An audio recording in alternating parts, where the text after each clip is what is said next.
to discuss with you. Oh. Then, do you still want to give me your hand? Or not? Sure.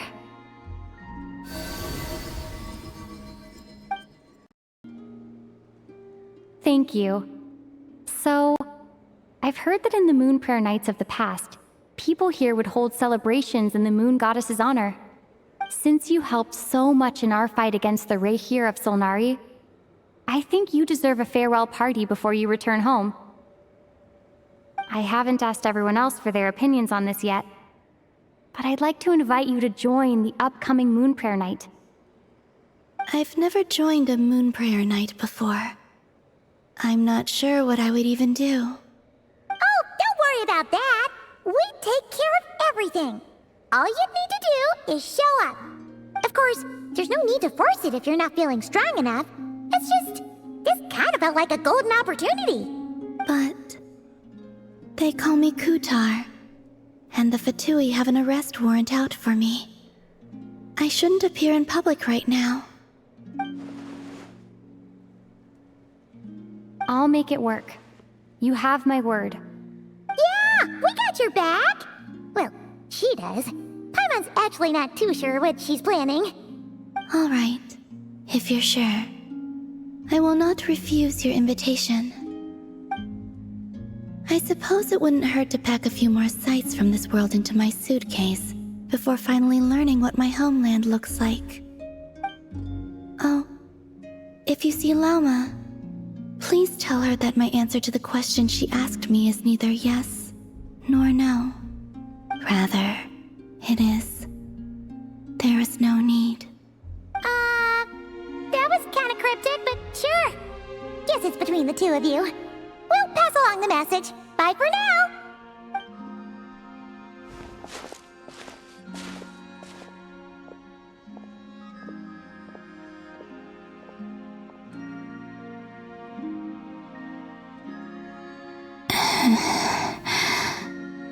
And also, I do not know.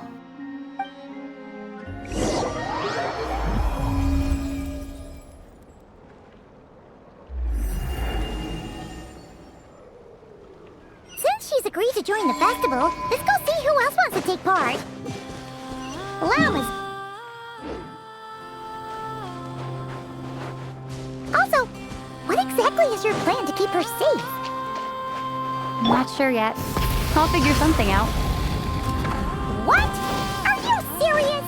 And Paimon even gave you her vote of confidence back there! When did you become so sneaky?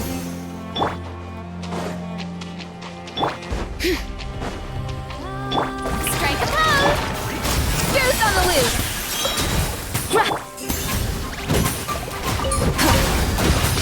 Breath from the sky!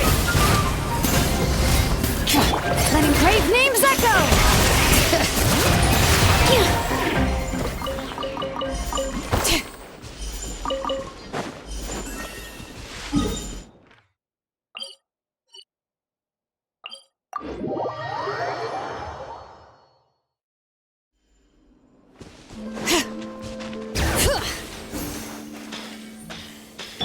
Try and stop me!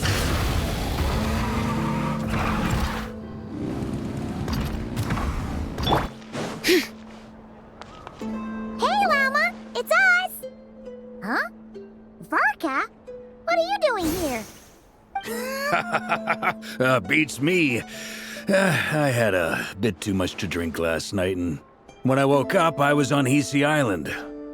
Mr. Varka is helping to oversee Nasha Town's preparations for Moon Prayer Night. He is here to go over some details regarding the decorations and custom cloth designs. Right, yeah, that too. What do you mean, that too? Yes, celebrating this festival is a long-held tradition here in Nodcry. On this day, the crescent moon at the top branches of the verdant crest turns into a full moon, and the moon prayer blossoms bloom with a special radiance. Our people take these to be blessed omens. It's an especially welcome event coming off the back of all that nasty business with Rehir. Everyone got put through the ringer recently, and now they're looking to turn their fortunes around. The big shots in town all agree that a big, lively celebration is just what we need to rebuild people's faith in this place. No wonder Catherine said that people weren't so bothered about the religious element. That's right. It's become more of a local custom by this point.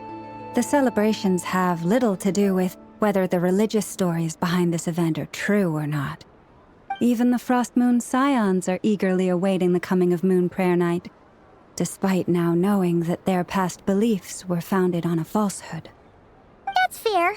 It's a bit like the Lantern Ride in Liyue. It's a chance for people to enjoy themselves, not debate the existence of the Adepti. Oh, one other thing. We just went to see Columbina. We went ahead and invited her to take part in the festival this time. Hope it's okay. Wait, so... you mean she agreed to it? Huh. That's quite a surprise. Then I suppose that she intends to return to the moon on that day. Oh, yeah. It's kind of a complicated process, but basically, it's like a slingshot.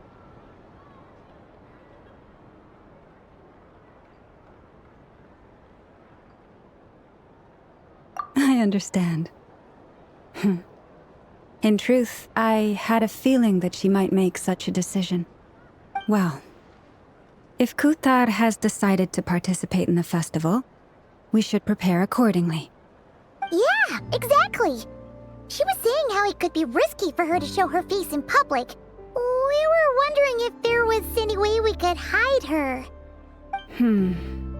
Unfortunately, the people who carved the statues did an excellent job of capturing her likeness. It will be very challenging to hide a goddess whose face everyone is so familiar with. Darn! We may have bitten off more than we can chew here. Nah, don't sweat the small stuff. We can handle that. Huh? Are you saying you have a plan? Not as such, no, but the most important thing with a festival is to keep the mood light and your spirits up.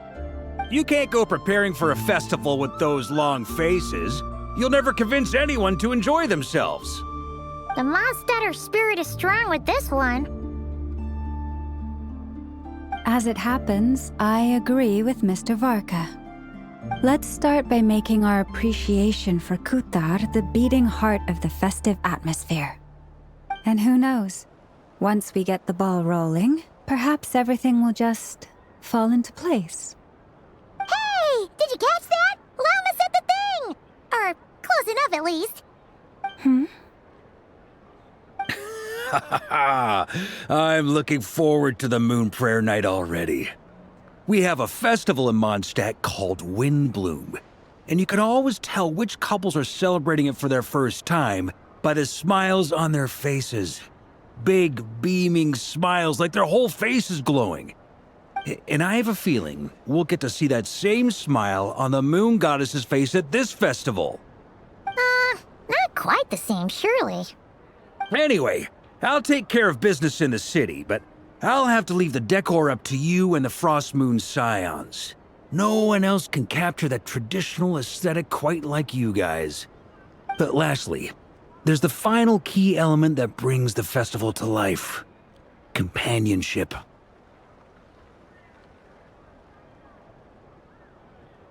Before you leave, let me show you something that we've been preparing. Mr. Varka had asked to see it already, so you may as well tag along. Also, I have some further questions about Kuthar's decision.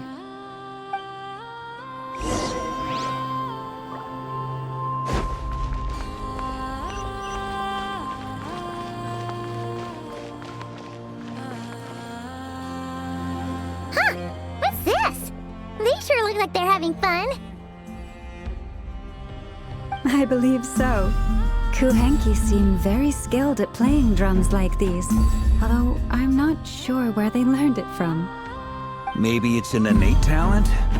In their eyes, they're probably just playing with toys.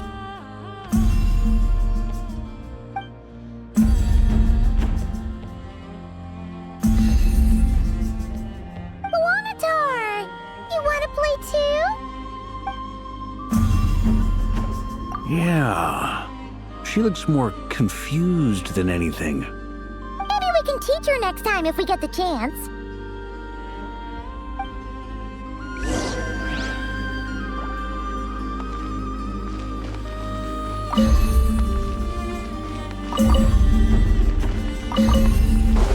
What are these floaty things? Moon veils. We hang them from buildings in the city during the festival. When you look at the sky through them, it creates a lovely misty effect.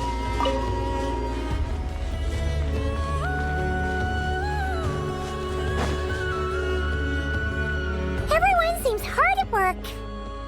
They are preparing items for Moon Prayer Night. For instance, the sculpture being made over here, Mr. Varka and I were just finalizing the details of where it will be placed. Ah, there she is. I didn't know the finished article would be so large. Not to worry, though. All the necessary arrangements have been made. Just let me know once it's ready, and I'll get some people to ship it over. You have my thanks. And over here, we are preparing a very traditional confection. Oh, look at all these colors! It looks great! Can Paimon try one? Of course. I have a feeling you'll like it a lot. You bet! Sweets and treats are Paimon's favorite. If you included those in the Feast of the Moon, I bet Paimon would have joined the Frost Moon Scions by now. There will also be verdant crests like this present in Nasha Town during the festival. The timing of Moon Prayer Night is not completely set in advance. We make a rough estimate, then observe the changes in the verdant crests and moon prayer blossoms to guide us. As such, the wait itself is a fun feature of this particular festival.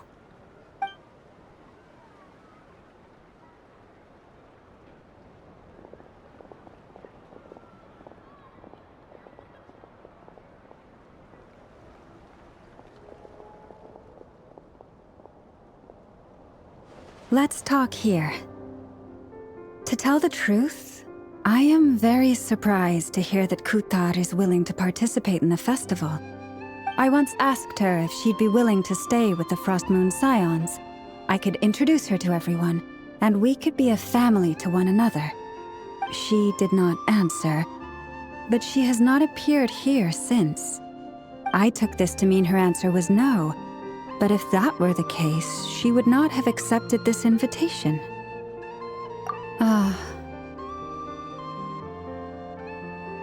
I see.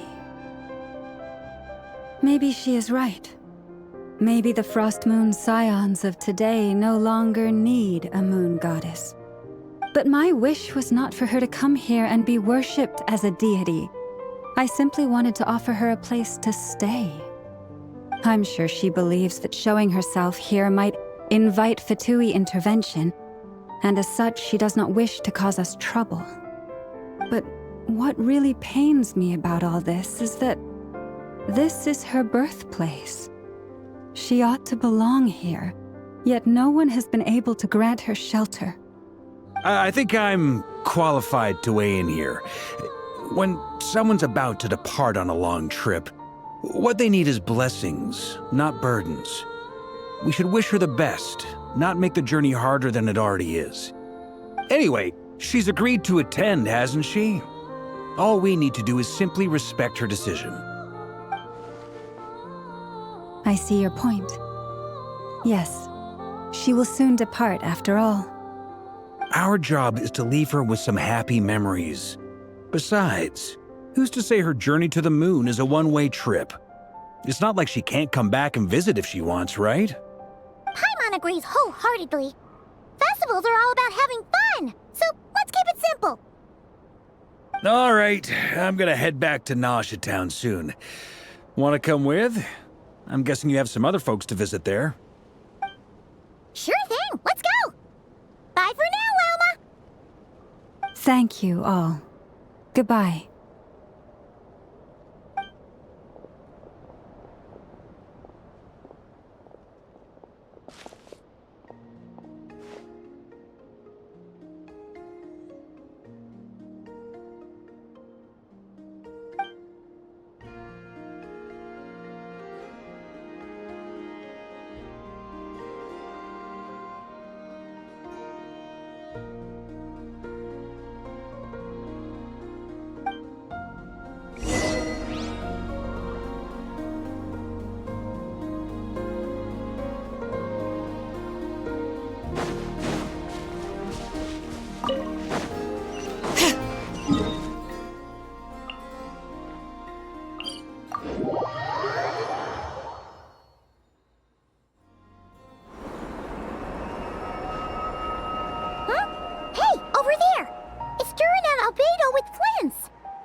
chatting about?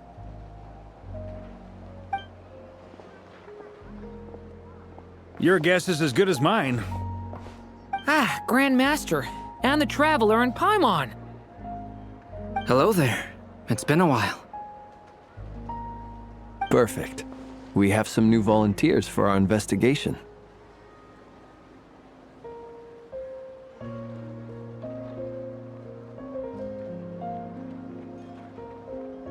Wait, let me guess. The righteous Lightkeepers are finally ready to hunt down the Abyssal Dragon? Haha. Yes, that too. Yeah, right. Oh, wait. Why does everyone keep saying that too? Well, to be precise, the facts match, but not the causality. Wait, so I guessed right? Half right. Don't act so impressed with yourself. Maybe I can explain. We ran into Mr. Flint's north of Nasha Town. At that time, we just noticed a few abyssal creatures out in the wild, but the strange thing was, I didn't detect any traces of abyssal energy on them at all. On closer inspection, we realized that they were not real monsters, but something akin to reflections in the water, or perhaps a mirage. Huh? What do you mean? Like, you could see them but not touch them? Exactly. It was very peculiar. They roared and tried to attack us, but we could not make any physical contact with them. I think I've heard of things like that happening in Nocturne before, but I don't know much about it. Yes, it's a known phenomenon. Mirage-like illusions tend to appear in Nocturne in the run-up to Moonprayer Night. From a distance, they appear quite real. I myself thought that Misters Durin and Albedo were locked in battle with abyssal monsters when I first arrived. But after sharing intel and investigating a little further, we can confirm that these illusions are harmless. There is no great cause for concern.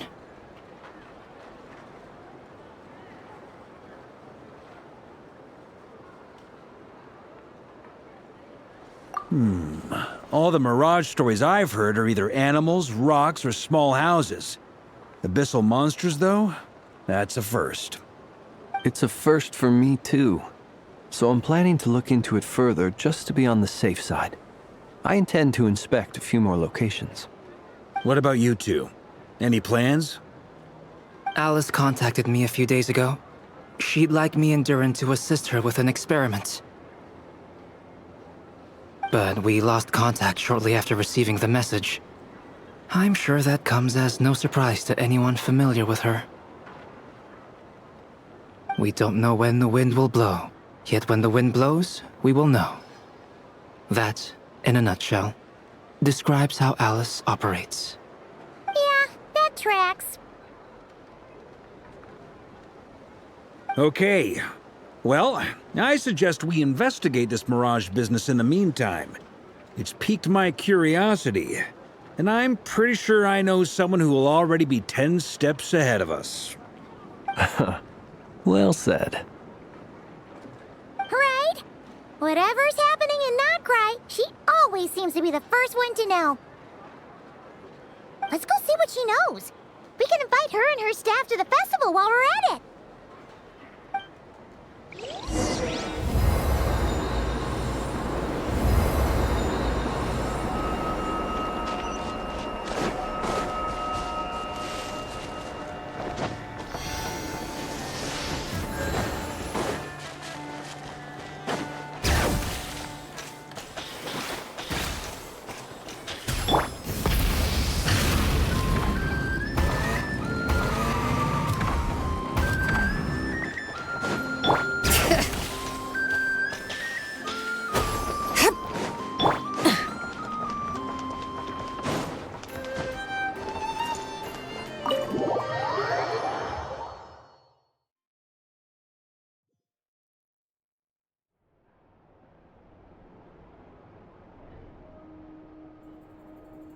You're right, I have noticed.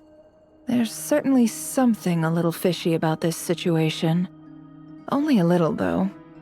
Records indicate that this phenomenon can occur in the days before and following Moon Prayer Night. That said, it has always been a rare sight in the past. The odds of encountering these phantoms are similar to looking up in the night sky, happening to see a shooting star, and managing to make a wish before it disappears. But this time, either everyone's getting lucky, or they're appearing far more frequently than usual. Yehoda's out gathering intel as we speak. In the meantime, let me check off some points of interest. First, the Abyss. The ones we saw seem to be abyssal monsters. Indeed. But we have identified one location where many more of them have made an appearance. And not just monsters, but human phantoms too. Given the scale and nature of the phantoms, it's almost as if someone's last memories are coming to life. Or perhaps the memories of multiple people. Oh. So you mean the phantom monsters are hunting down the phantom humans? Exactly. The phantoms can interact with each other, but we have no means of intervening. In addition, some of the human phantoms would seem to be from the very distant past. This is clear both from the clothing they wear and the stories they tell. They claim to be from Hyperborea, a name which I've heard from Lauma before. If this is true, it means they must be from 6,000 years ago. Did Paimon hear that right? 6,000 years?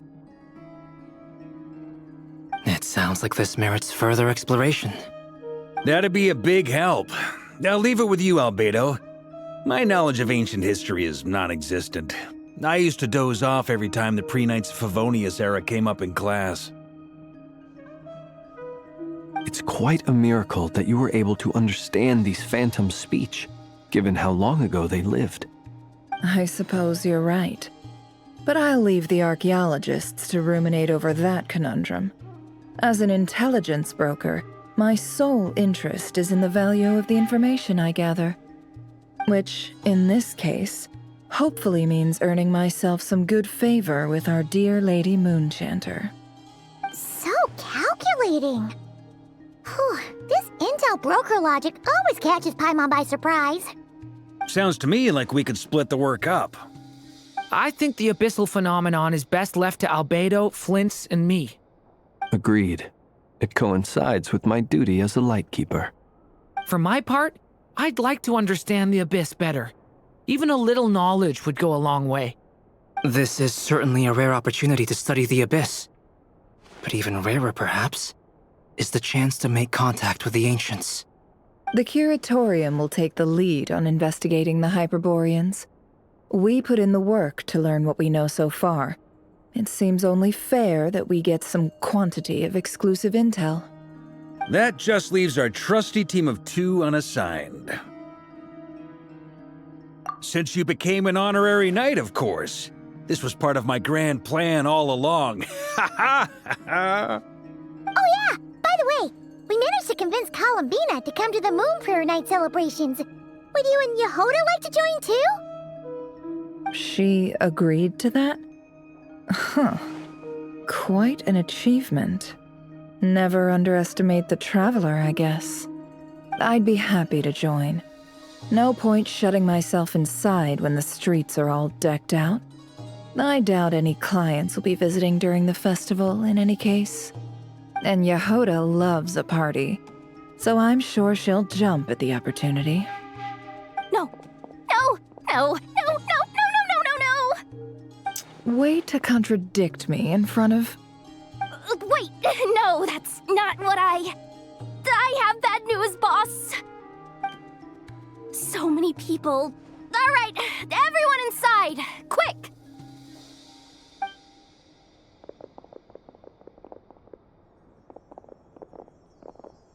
This is gonna sound crazy, but hear me out. I saw one of those phantoms at Star Sand Shoal, and it was some sort of flying ship. Like a spaceship? That's gotta be the one you came to Tibet in. Just tomorrow, right? Huh? You already know about it? Ugh, I thought I was gonna blow people's minds. Turns out I'm the last to find out. Wait. Back up. You came here in a spaceship? Now my mind is blown! What's it like on the inside? Was it like flying through space? I want to know everything! Yep, exactly. Huge discovery. You're the best. Second best intel broker in the world. After your boss, of course. Wow. Really? Well, I don't know if I'm all that, but... I guess that decides where we're heading next. Come on, don't look at me like that. I know the spaceship doesn't have anything to do with me, but you don't want to leave me as the only one twiddling my thumbs, do you? Please? Fair enough. You can tag along. In that case, let's meet back here to discuss our findings once we're done. I wish everyone a productive investigation. You too.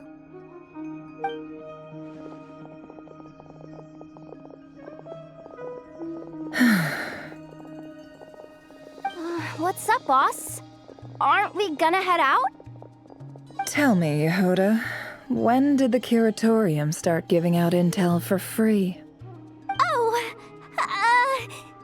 sorry, boss.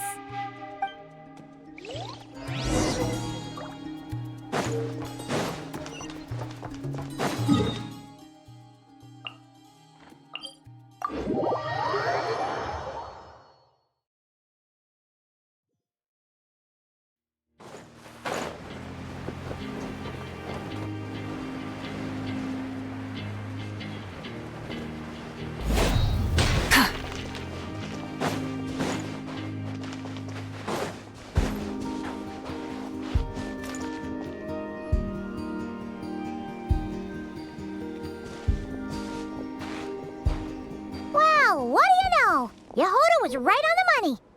This Phantom really is your spaceship. But that's so weird. Why would it show up here? Is it some kind of projection? Or a ghost?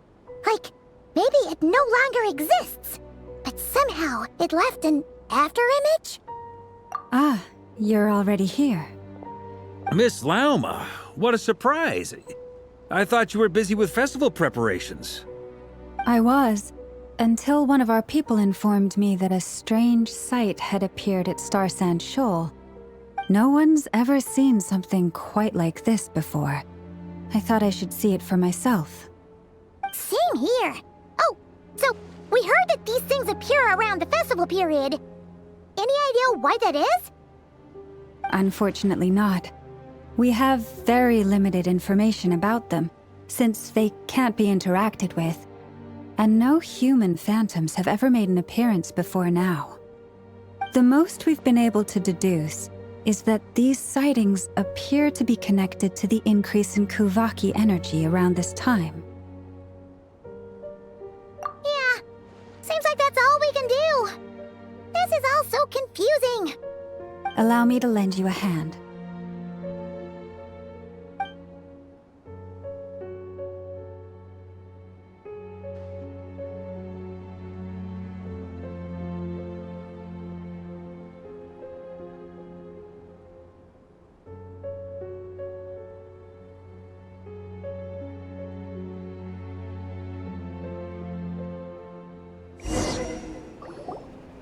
Everyone, our friend here should be able to provide us with some information.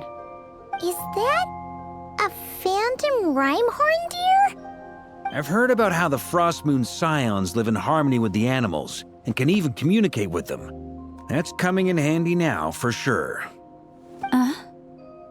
Okay. Yes, I understand.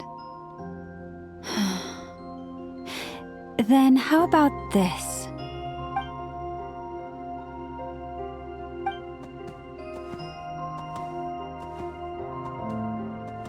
Oh, it's leaving. It appears to share our curiosity about this giant spaceship, so I asked it if it wouldn't mind investigating along with some friends. In return, I told it about some nearby spots where the wild fruit grows abundantly.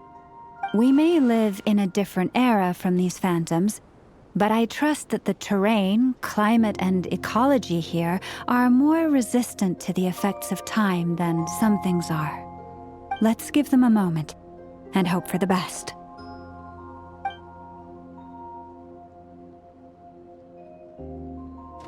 All back together.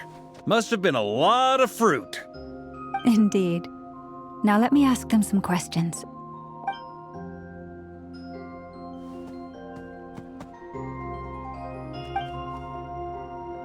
It did find a lot of wild fruit, enough for them to feast for a long while. This puffin circled in the air several times, but didn't spot anything out of the ordinary. Certainly nothing to do with the spaceship. Huh. Well, it definitely makes sense to get a bird's eye view. Indeed. Other than that, I was also thinking that the world these phantoms see is also different from ours. Oh, I get what you mean. The wild fruit exist in both times and spaces, but there might also be things that only exist in that space-time, which we can't see.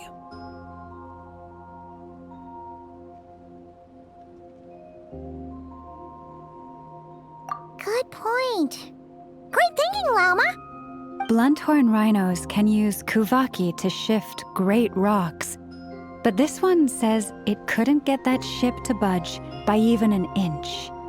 The sniffer mole tried too, but despite being a skilled digger, it could not get through. They say that the spaceship looks robust and undamaged. It seems completely impervious to any and all attacks. Whatever lies within is well defended from harm. So, just like us humans, there was nothing they could do about this spaceship either. Yes. Still, they deserve our thanks. We are grateful for all your efforts, dear friends. Now go, and enjoy your feast. I've noticed some other human phantoms gathered nearby. Come on, let's go talk to them.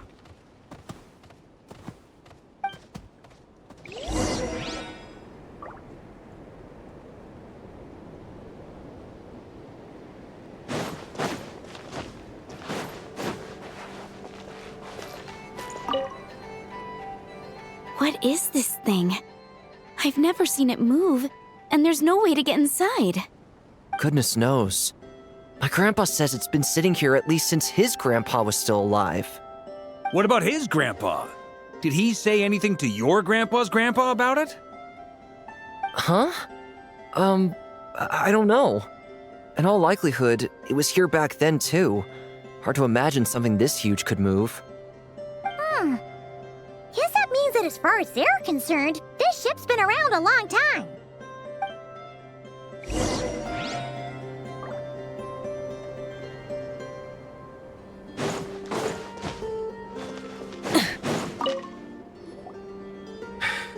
Come on, brothers.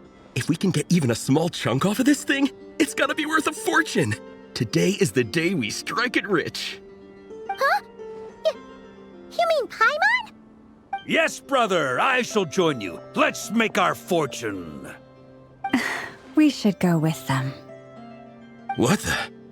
This thing is crazy tough. I can't even scratch it. What's it made of? Sorry, brother. Looks like we'll have to seek our fortunes elsewhere.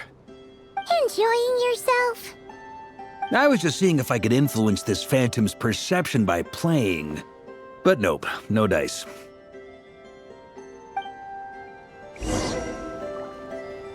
I'm sure we're all starting to build up an idea of what's going on here now that we've spoken to some of the people. These phantoms are reenacting real historical events in Nocturne. It's almost like we're in some kind of interactive stage play. We can talk to the actors, but the plot is fixed and we can't influence it. It makes sense. History is set in stone. The objective facts of the past cannot be changed. Paimon totally thought you were just goofing around earlier. But actually, you were doing some serious investigating. Of course I was. Anyway, at this point, I think we're forced to conclude that although the Phantom spaceship is right there in front of us, we aren't going to learn much about it from these people.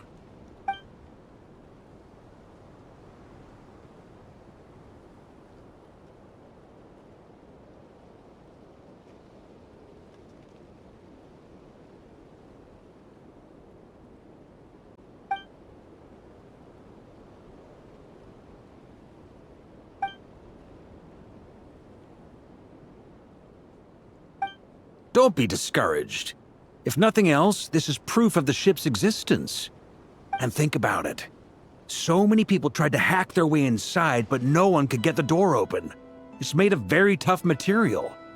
To me, that says that we'll either find the ship itself or the story behind it. It's just a matter of time. Huh. Every now and then, when Varka gets serious, he actually does seem like Grandmaster material for once. I wonder how the others are doing. Let's head back for now. Sounds good. Also, drinks are on me if Team Knights of Favonius is the first to finish. Wait, we have a team name now? Am I in Team Knights of Favonius as well? You're very welcome to join. We've even got a cathedral ready for you. Isn't that technically blasphemy? You wouldn't dare make a joke like that if Barbados was in earshot. Nah, I'm sure Barbados doesn't mind a little harmless blasphemy once in a while.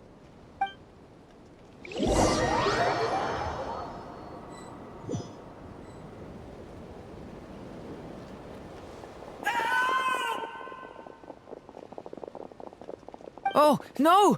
Get away! Oh.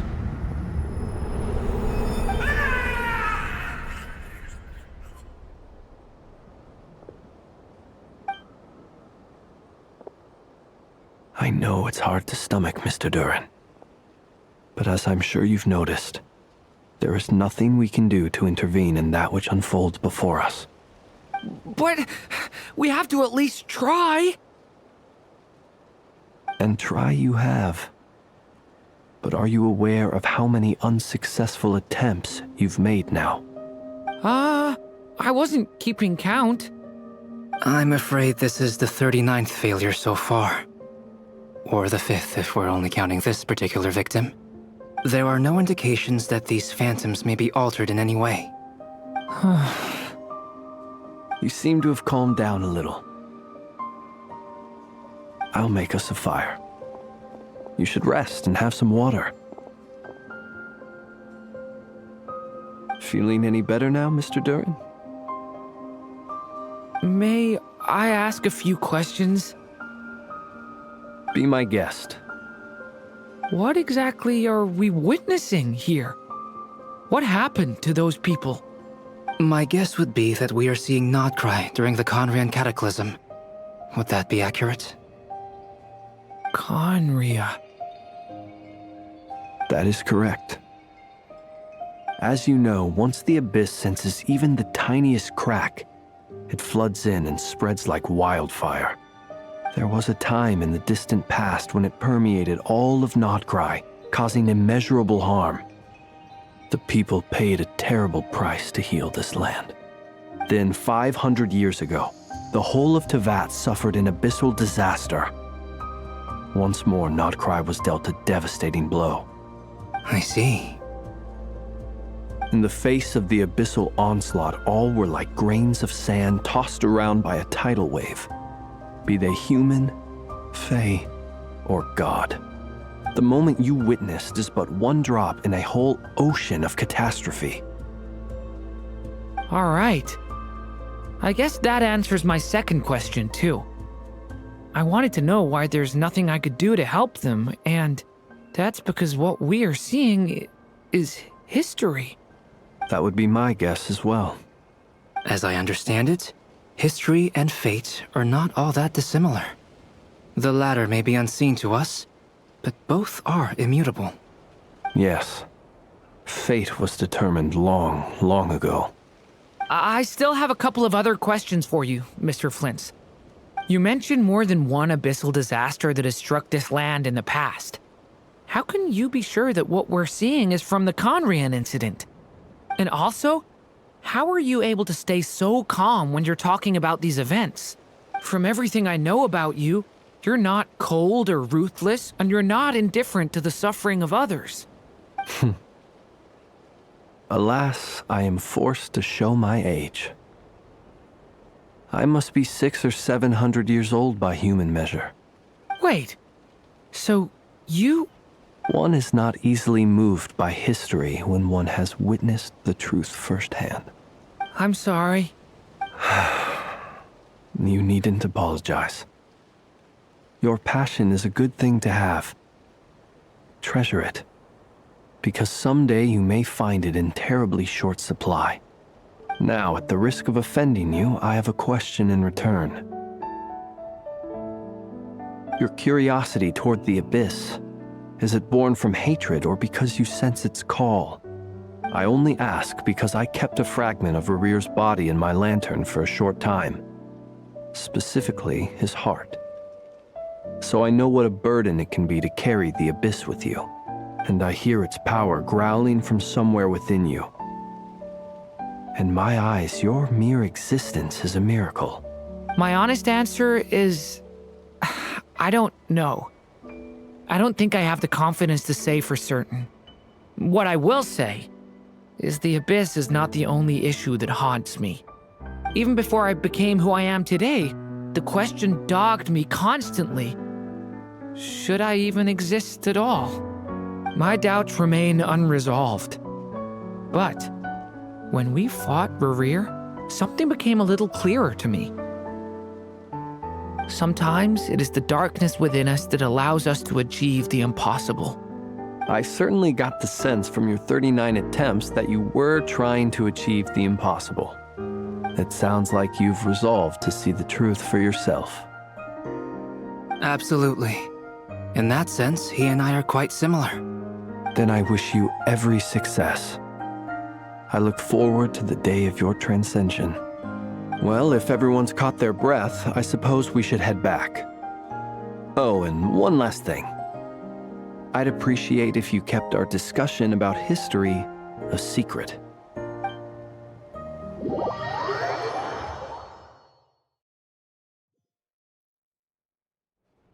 Incredibly, our separate investigations led us all to the same conclusion.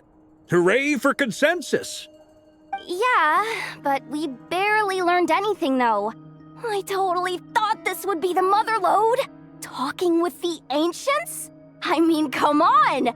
But nope, all we got was useless snippets of conversation. And all this stuff about moons and hyperopia.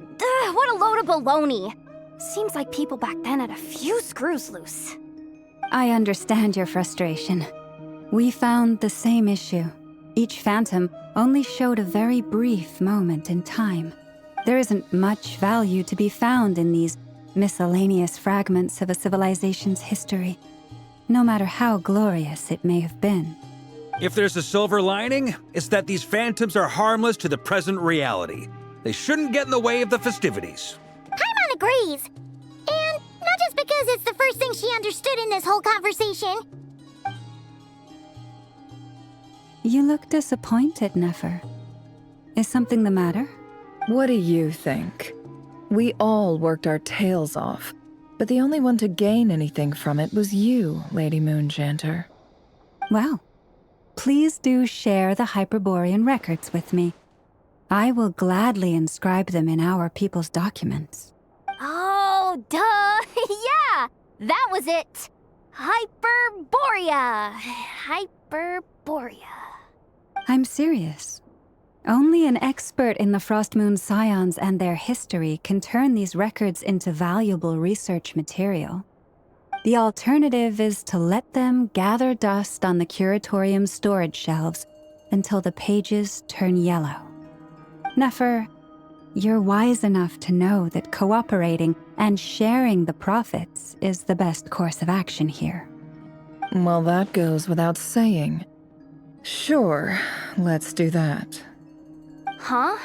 But didn't you say we aren't supposed to give out intel for free? Sorry.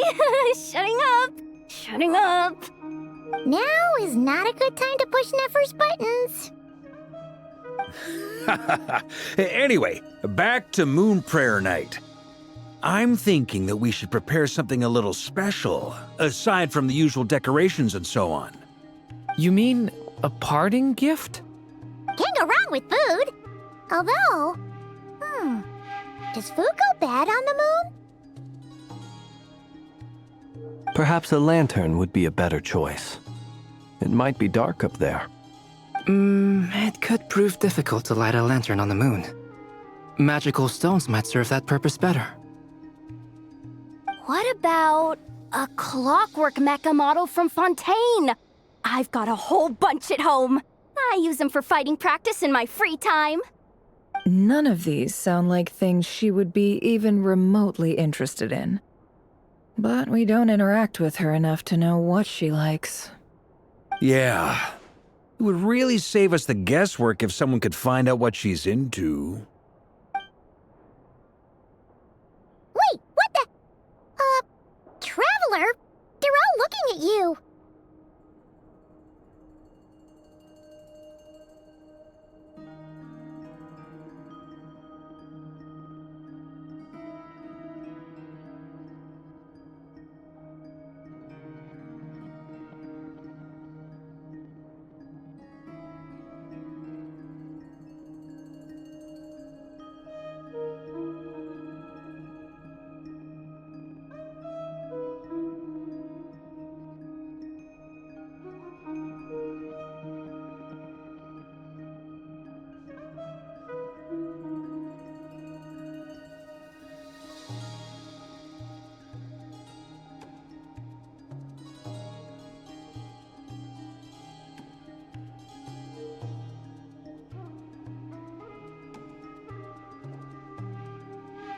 Great!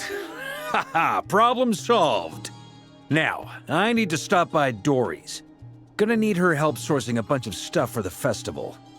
Then let's leave it there for now. We all have our own business to attend to. Traveler, if you find out what Kutar likes, let us know right away.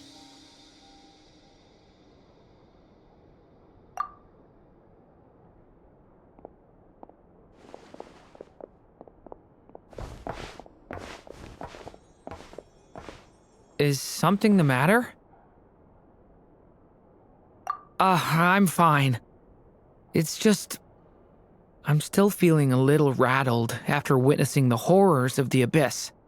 But it's okay. This is something I have to work through. I'll be all right. Thanks for your concern.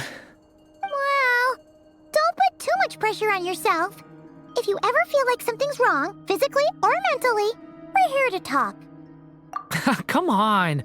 Stop treating me like a kid.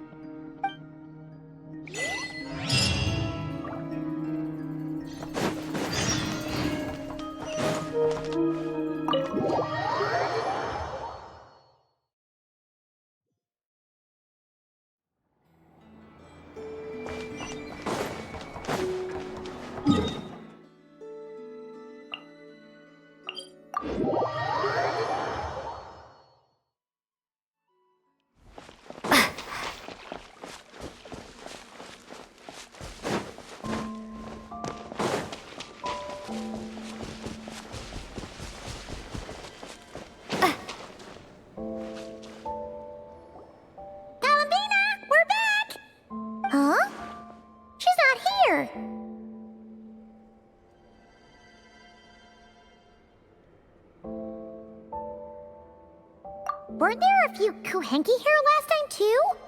Where did they all go? Walkies? For Kuhenki? You're not pets, you know. Oh, well.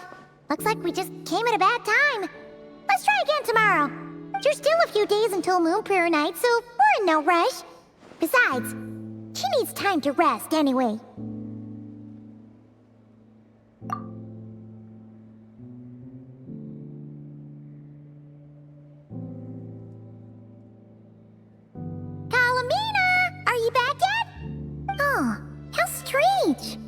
Looks like she still isn't here, right? then she's worried about attracting unwanted attention. What about Luonatar? Luonatar, you there? Hey! Do you know where Columbina went? Sorry, didn't understand. But if you know where she is, could you take us to her?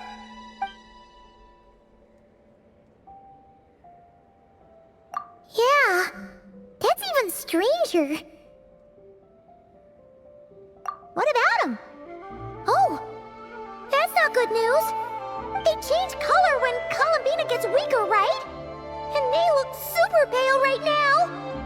Good idea. She might know what's happening.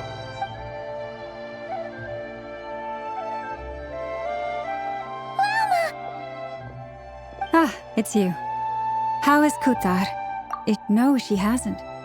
I came here to check on her after I noticed the flowers had changed color. Based on past precedent, she must be very weak right now. Even getting up to walk would be a struggle. It seems unlikely that she wandered off outside. Not to mention that she doesn't do that at the best of times either. So yeah, this is super weird. No. Very few people are in the know about Kutar's whereabouts. And if anyone suspicious had visited, they'd have left some sort of evidence. Come on, let's go to Nasha Town. If anyone has seen her, someone there will know about it. It's Nocturne's information hub after all. Makes sense. Let's go!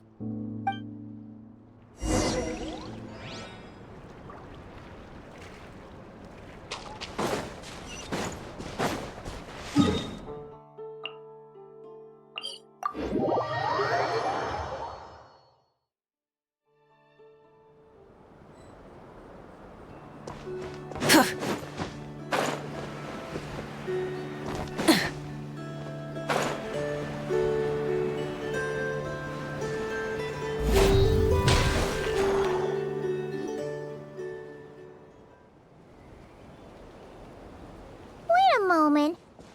Is it just Paimon, or is this stall kind of suspicious? It's never been here before, right? No, I don't recognize it. Alas, your free and easy adventure time is over. Now, prepare to face the final boss of Nocturne. Whoa! Where'd that voice come from? Not sure, but it's definitely hostile. No, not that way. The final boss is right here. The sniffer mole?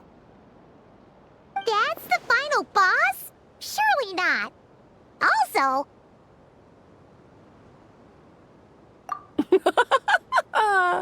Okay, the jig is up. I'll stop teasing you.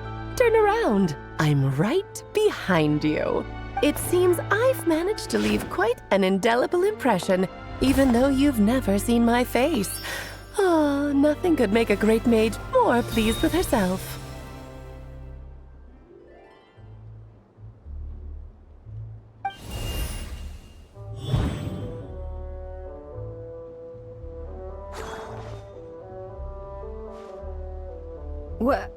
What is going on?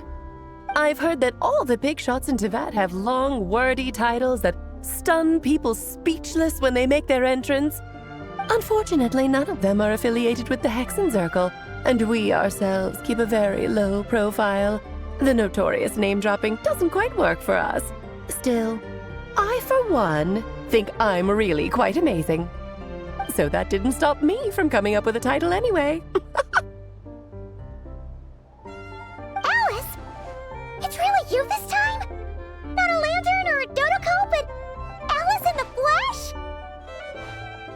Oh, that's right. So, what do you think? How does it feel to finally meet me? You look like... What is that supposed to mean, I'm the mother of Klee, Teyvat's #1 cutie.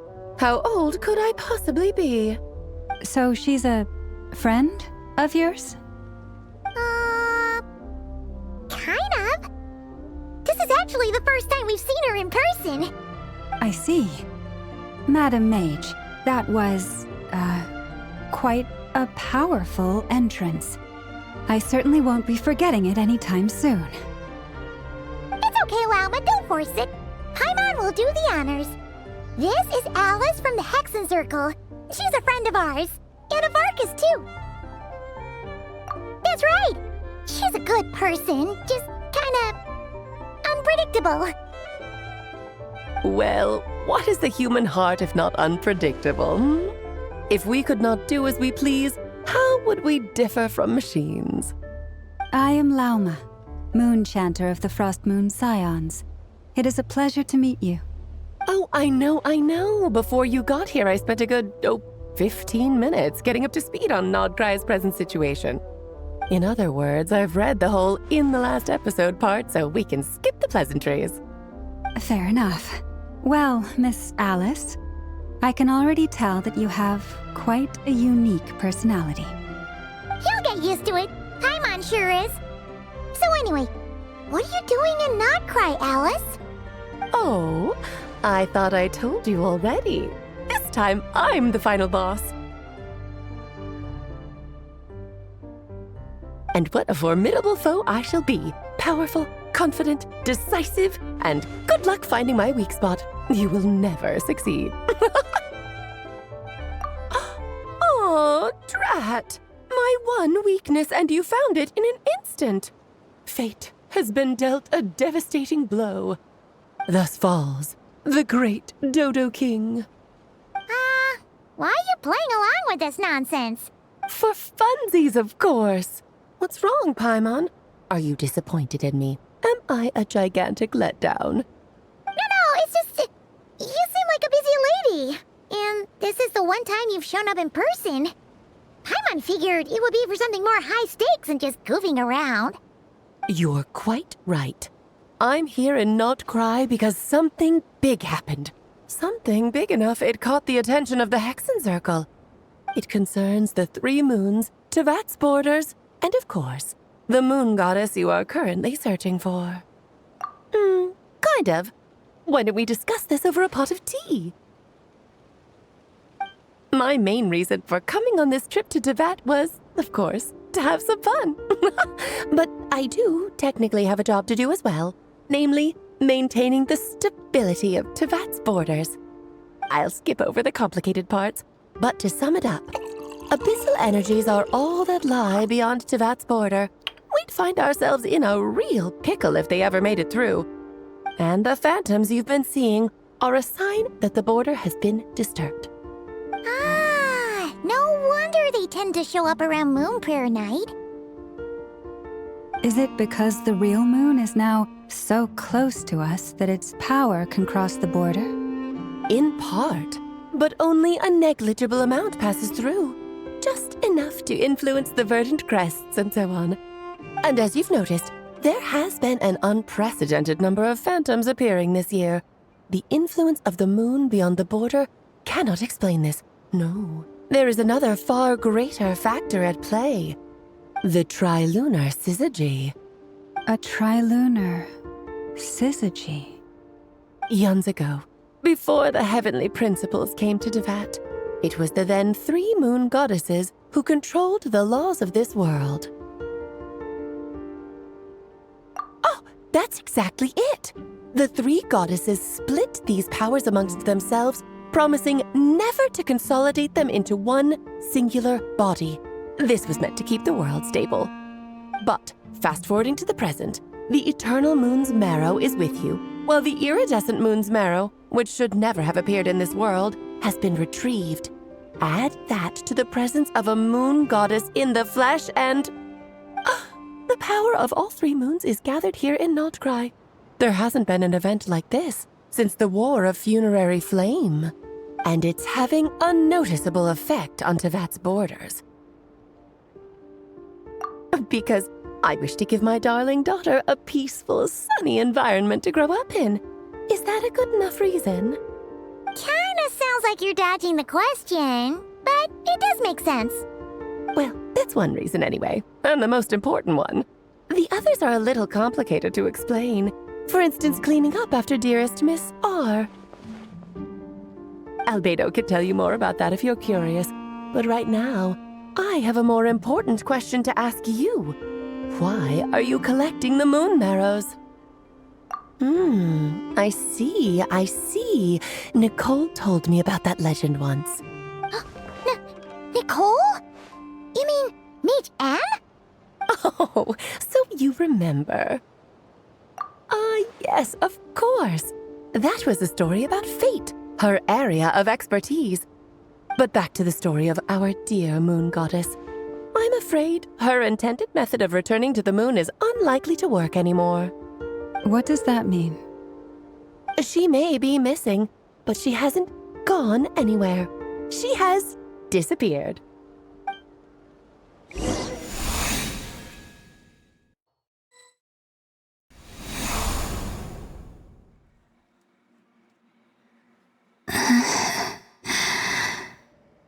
My body is so heavy. Wait, no. It's my mind that's heavy. My arms and legs are as light as a feather. What's happening to me? I feel drowsy, like I've been asleep for too long. Is it daytime or nighttime? Is the moon out? I think I'll go for a walk.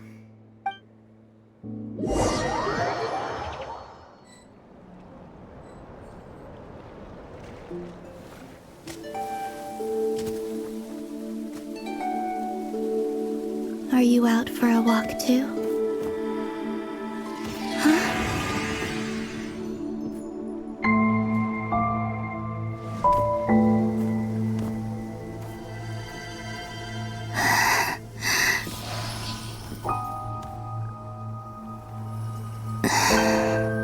The day has come at last.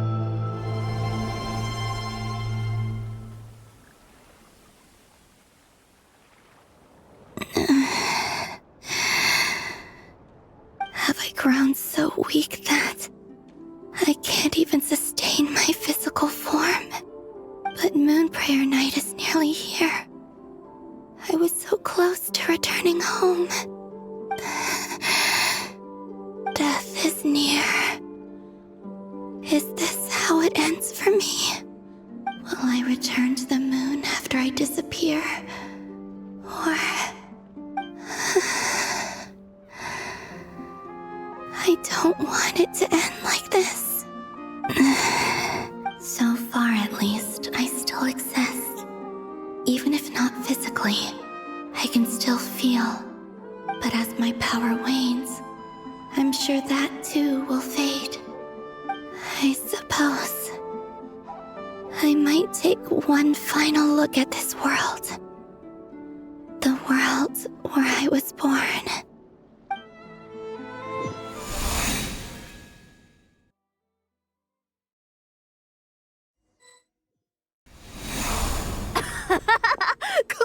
Come on! Wait for me! The Frost Moon Enclave. How much it has changed since I was born. These decorations, they're so heavy. It's times like this when you kinda wish men could be priestesses and acolytes. How fascinating. I've never had the chance to be privy to people's private lives in this way. In the past, people would get so solemn and serious the moment I showed my face. Like they were frozen stiff.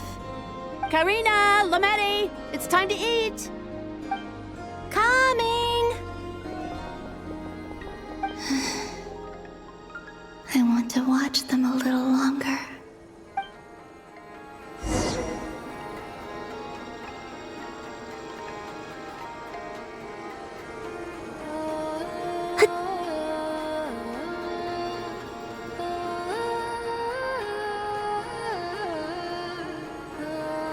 So just fill these balloons with air, right? Yep. Try a couple now to test things out. The rest can wait till Moon Prayer Night. Think fast. Rita! Teasing an acolyte of the Frost Moon Scions? Surely that's a punishable offense. Take this!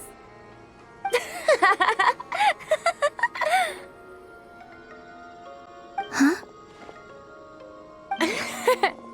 All right, enough horsing around. Lady Lauma gave us a task. We should get back to it. The task is just to check that the balloons don't leak, right?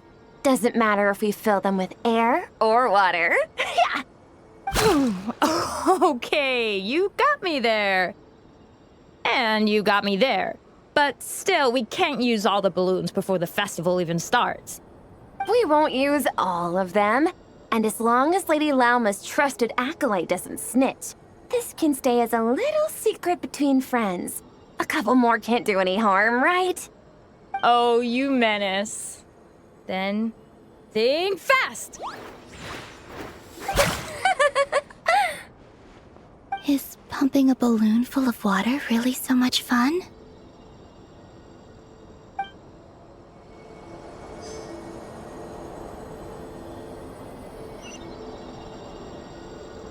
Yep. Yep.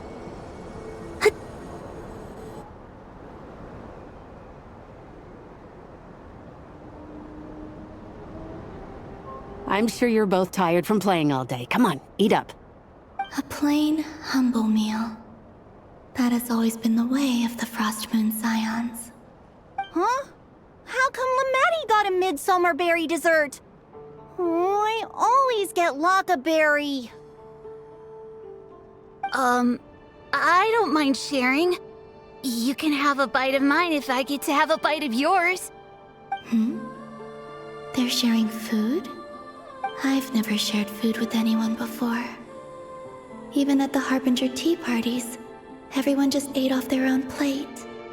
And when I couldn't finish my food offerings from the Frost Moon Scions, they'd leave the leftovers out under the moonlight for the animals to claim. Hey! That was 2 bites! Oh, then you can have another bite of mine. Oh, you too. Oh, don't fret now. Here, have some of Granny's too. So this is what it means to be family.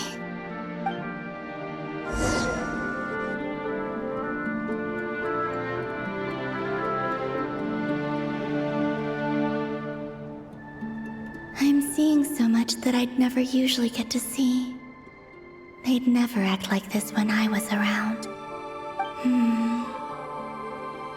It's nice, being able to just watch people in peace in these final moments. What a rare opportunity.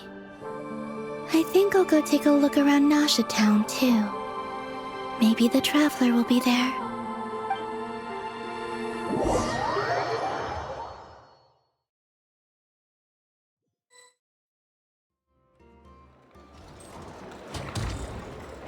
After the War of Funerary Flame, the moon goddesses were no longer recognized by Tevat. They lost the whole foundation for their existence. That's why the moon goddess's strength is fading. She cannot withstand the world's rejection of her. To be more pedantic about it, the moon goddesses did something to offend the heavenly principles, and that's why they were ousted. Something of a recurring theme in Tevat's history. Theoretically, speaking so candidly should put me in their crosshairs too, but they can't tell me what to do. I'll say whatever I want. Anywho, the Moon Marrow energies were but a drop in the bucket for her, and that battle against the Ray Hair of Solnari only weakened her further. Fortunately, it happened close enough to Moon Prayer Night when the Kuvaki concentration here is high. That's the only reason she managed to survive this long. What do you mean, fortunately? You said she disappeared. We're too late. Ugh, what a headache. I thought this was all common knowledge. I guess I have some more explaining to do. Okay, buckle up. It's time for another lecture.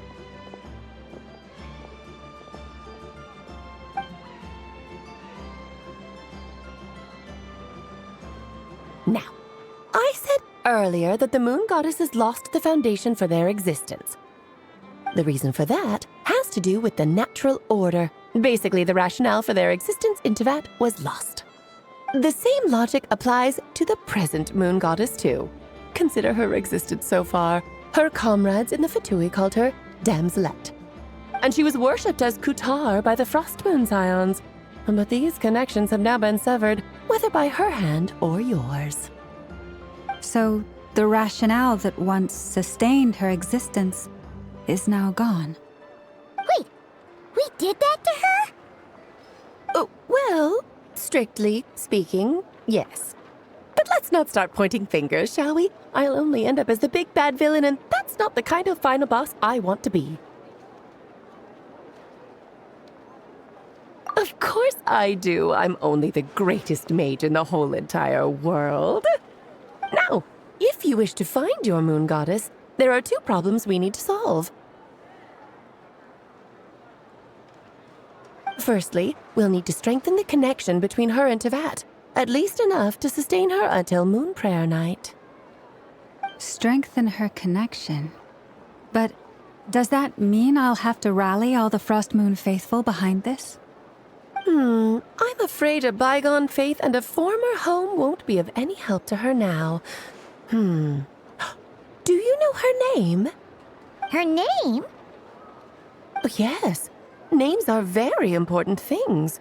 A name is a fundamental concept that anchors one's entire existence. Then your first job is to find it. As a moon goddess, I'm sure she must have a name she identifies with. Neither Columbina nor Kutar is her true name, and she's never really accepted either of them. So, finding out her real name is enough to sustain her existence?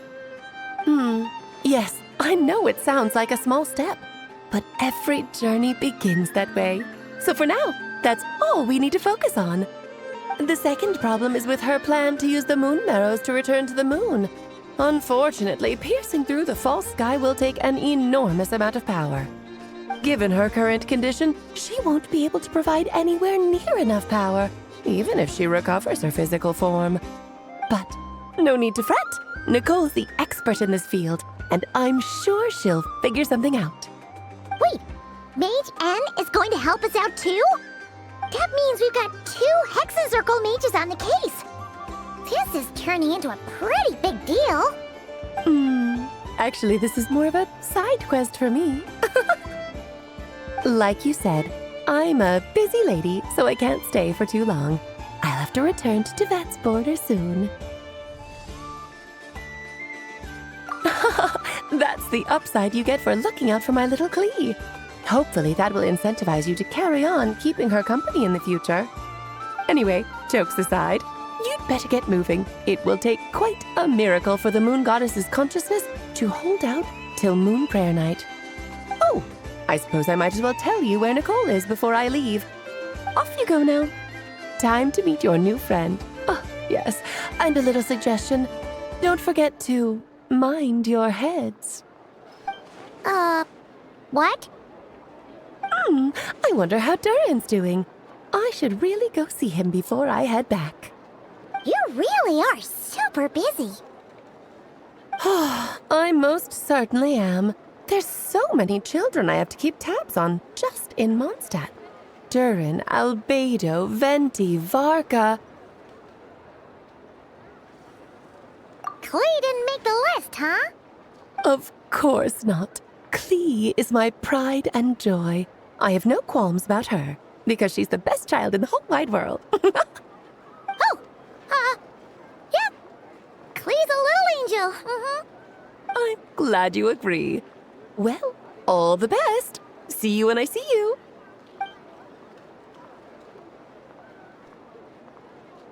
She left in a hurry. Yeah, she didn't pack up her stall. Should we handle it for her? I must say, I'm now very curious about her daughter. Klee, wasn't it? What's she like? That's a long story. Come on, we'll fill you in as we go.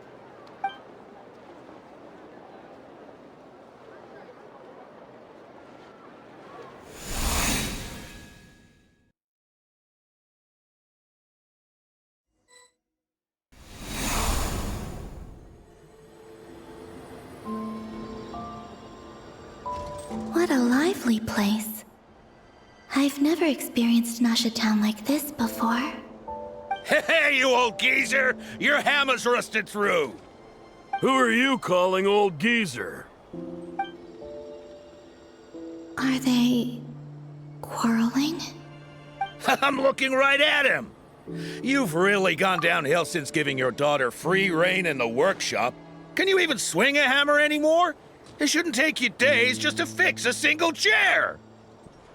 You might as well use that hammer to massage my back for all the good it's doing. Don't run your mouth, or you'll get a back massage that'll put you in bed for the rest of your life. Look, the materials haven't arrived yet, all right? You know how busy it gets in the days before Moon Prayer Night. I'll bet you send all the materials to your little princess. Blood's always thicker than water, huh? All right, you've made your point, Uncle Koski. As soon as the materials arrive, fixing your chair will be the #1 priority.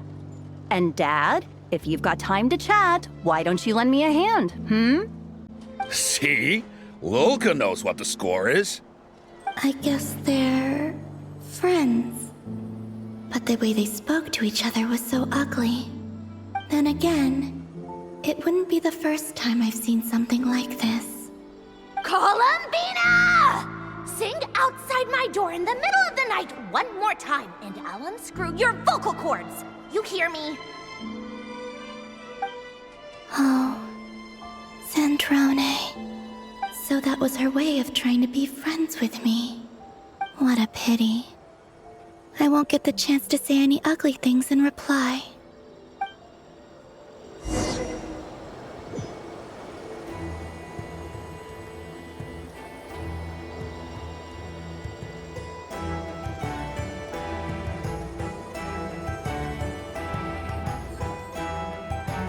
Hey, have you decided what to give her for Moon Prayer Night?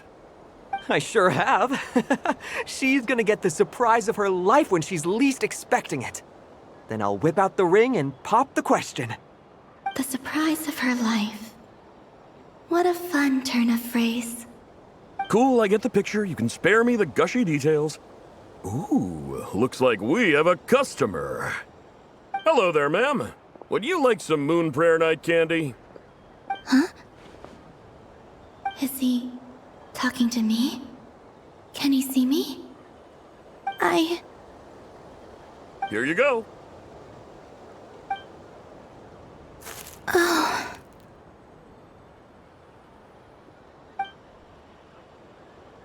Come back anytime. Right. Now, where were we?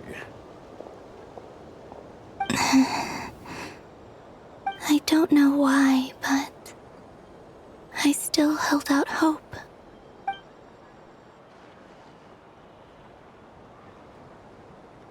The most important thing right now is to find that mage. This name thing seems super important too, but where do we even start looking? I'd better go pay the Fatui a visit.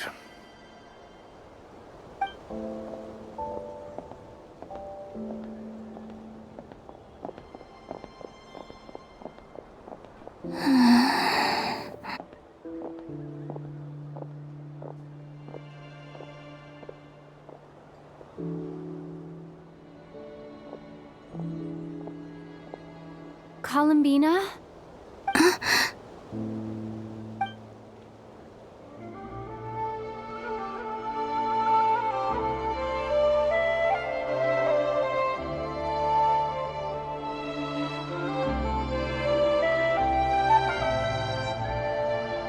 Traveler? Let's go! This is no time to be spacing out!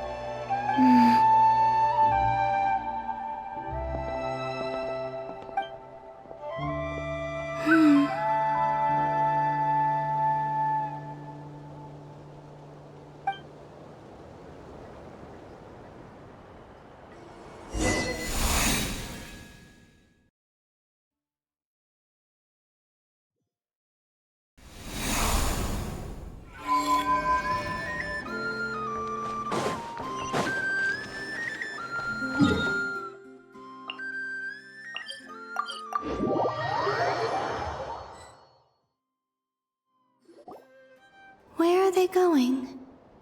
They mentioned a mage and... a name? So, Mr. Varka, are you acquainted with this Nicole? Or should I call her Mage N? Not really.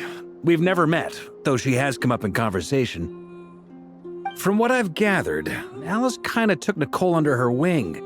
Taught her how to speak in a more ladylike fashion, that kind of thing. Huh. Hard to imagine Alice as an etiquette coach. Yeah, Alice is a larger-than-life personality, I'll give you that. But then again, that's why she's able to draw such an eclectic mix of people into her inner circle. If I remember correctly, being an interesting person is actually one of her main entry requirements. So, if you ever wanted to join the Hexenzirkel, I'm sure you'd both be eligible to apply. Hey! Don't go around making promises on Alice's behalf! I wouldn't dare. I'm just trying to paint a picture of the Hexenzirkel for you. Okay, sure. Anyway, since none of us have ever met Nicole, how are we supposed to find her? We can't just go up to every woman in sight and ask, "Hey, are you Nicole?"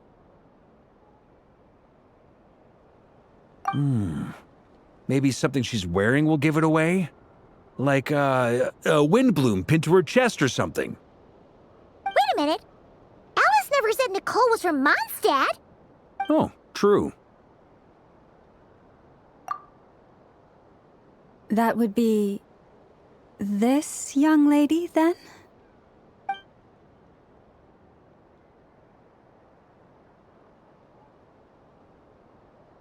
Hey there! Sorry to disturb you, but... are you Miss Nicole? Varka, Knight of Boreas of the Knights of Favonius. Alice might have mentioned me before. Mm-mm. Ah! Have we got the wrong person? Sorry. Well, this is awkward. When I shook my head, I meant, no, Alice hasn't mentioned you before. Huh? Where is this voice coming from? My apologies. For certain reasons, I am unable to speak. This is the only way I can communicate with you. It might take some getting used to, but I hope you can understand. Hey, it's fine.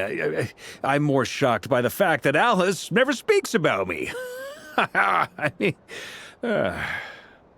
As for you two, we have crossed paths twice before, but it is nonetheless a pleasure to finally meet you. It's really you! Thanks for all your guidance in the past! You're quite welcome. This time, things are different. We have reached the unwritten pages of the story. You might say that we stand at the crossroads of fate.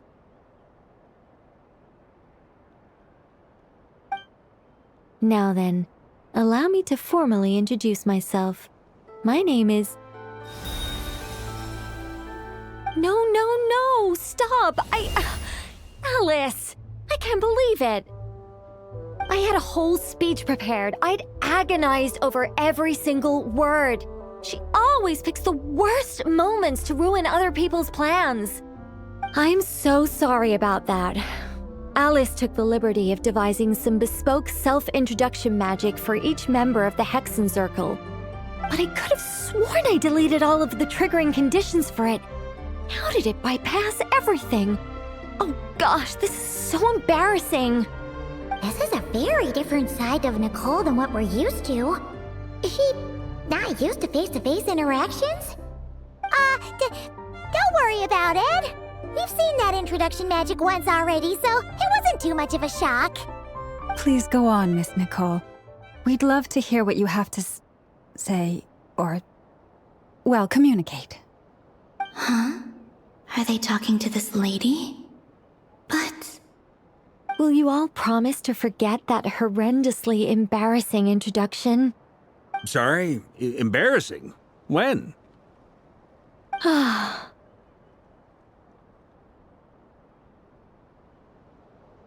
Yes, my name is Nicole. and I am one of a very few angels who have retained both their preferred form and their power. The Traveler and Paimon should be no strangers to this concept. There is another of our kind in Natlan. They call her the Lord of the Night. All right! Paimon remembers her. Yes. Well, I have retained more of my power than she. It's because I don't have a long-term duty to fulfill. To be more specific, no. We'll be here all day if I get into the specifics. Moving on. If I'm not mistaken, you are here because you wish to learn how one might reach the moon beyond the sky.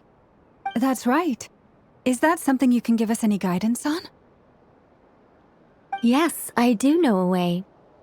It began with the Hyperboreans, who lived after the War of Funerary Flame. Blank looks. Maybe I should start with the background of the war. Or maybe not. It shouldn't be an issue. I'll fill in the gaps for you when we have more time. Anyway, after that war ended, the three moons retreated to beyond the false sky. The Hyperboreans were humans I once aided. They accepted the civilization and creations bestowed upon them by the angels. But despite accepting many blessings of the angels, many among them still held on to their faith in the moons. They were reluctant to accept the new order, even after the War of Funerary Flame. They sought to contact the moon goddesses beyond the sky and receive their guidance. But all three had passed away by that point.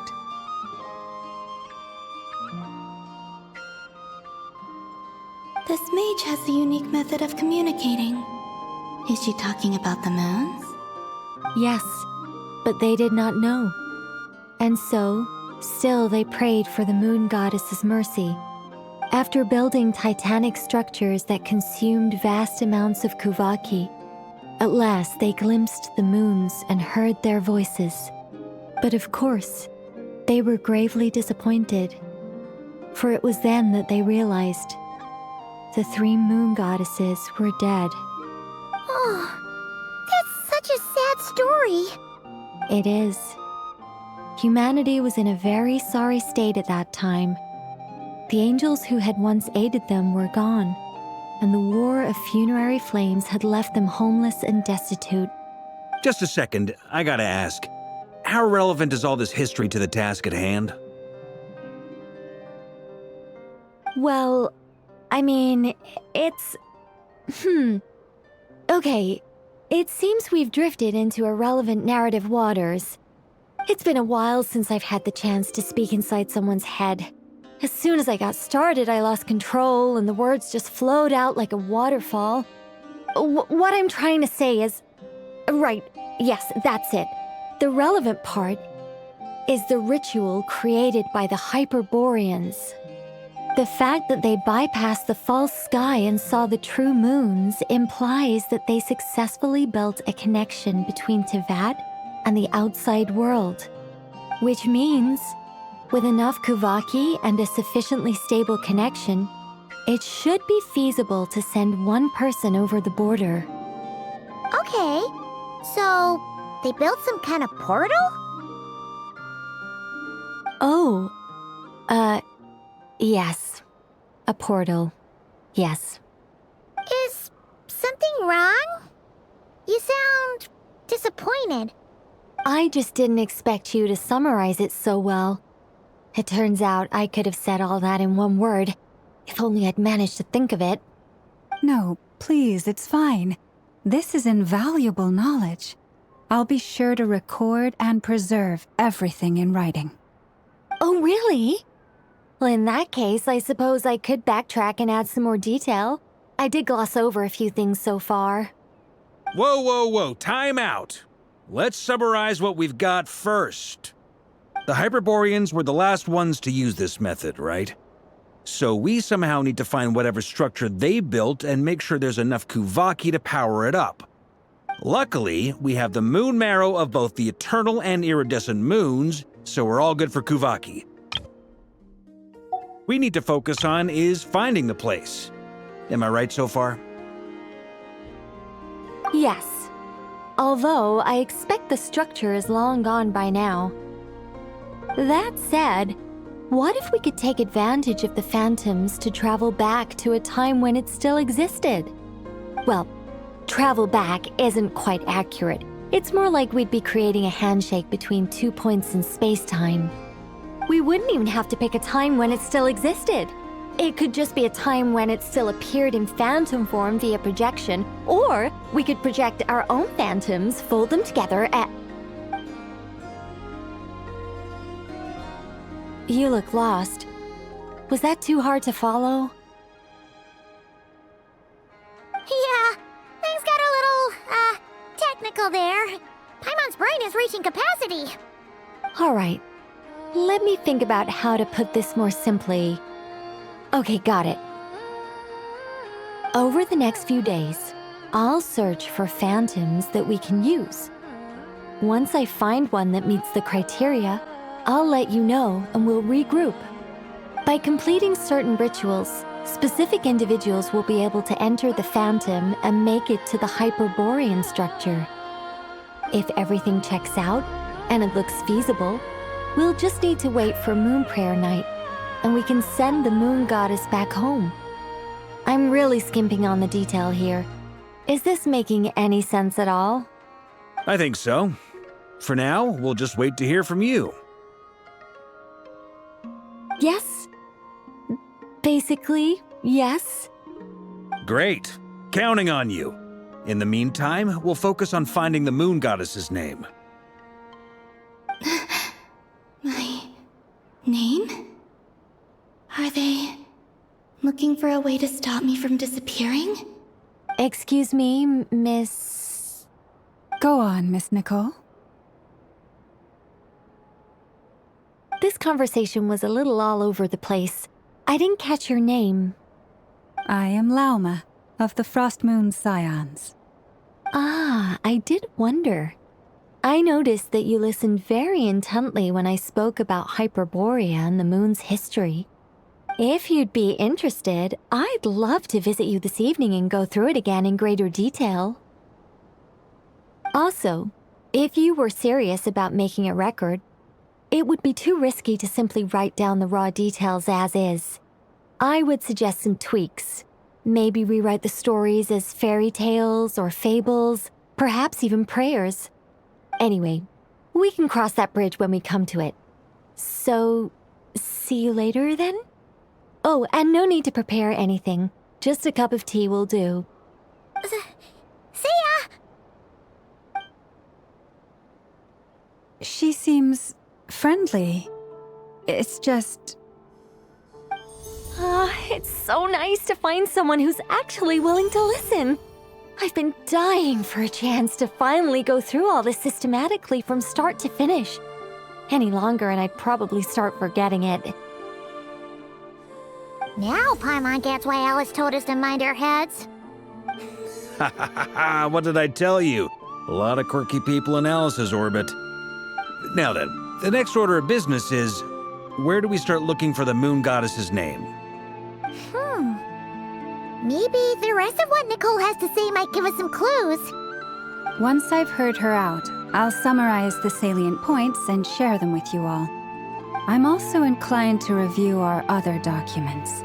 Yes, our faith was first established by our Hyperborean ancestors, but many of the more factually accurate records are from after Kuthar's birth. Sounds like we're gonna follow Columbina's journey through Devat, huh? In that case, we'll start by heading to the Frostmoon Enclave. Sounds like a plan. Take this with you. I'll see about getting in touch with the Fatui.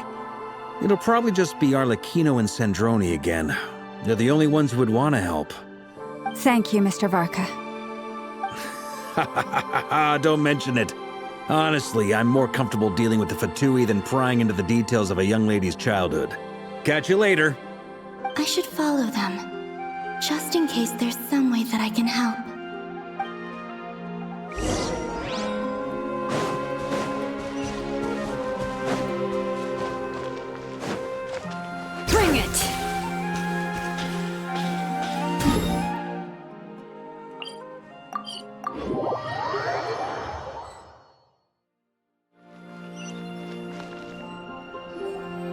A while ago, I took the time to organize all documents in our possession that pertain to Kutar.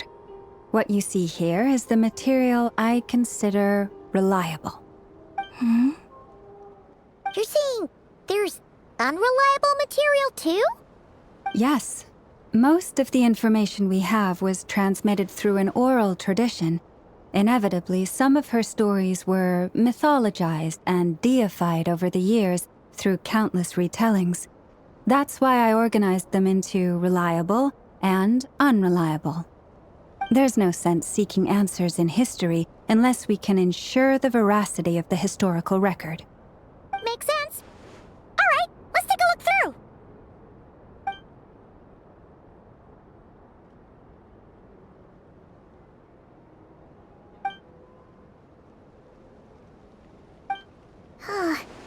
Almost all these records refer to Kutar instead of Columbina. Although neither of those is her real name. Paimon's not sure what point she's trying to make. What we can gather from these records is that the Frost Moon Scions worshipped her as a god, placing impossible expectations upon her. I cannot fault them for their earnest faith, but for all their devotion, worshipping her day in, day out changed nothing. I imagine that none of it resonated with Columbina. It wouldn't surprise me if, even back then, she had already begun to reject the name Kutar and everything it represented. Lama speaks the truth. When I heard them call upon Kutar with hope and expectation in their voices, they may as well have been calling upon somebody else. Well, that's a bit complicated. I looked at the level of detail, perceived authenticity, prose style, and how realistic their portrayal of Kutar seemed to be. Amongst the Frost Moon Scions of today, only I know of her existence, and I alone have spoken to her face to face. As such, I know that there are certain things she simply would never do. That being said, I have sensed some changes in her lately. Changes? Me? Seems like this is getting us nowhere. For what it's worth, why don't we check the unreliable sources too? Sure. Give me a moment.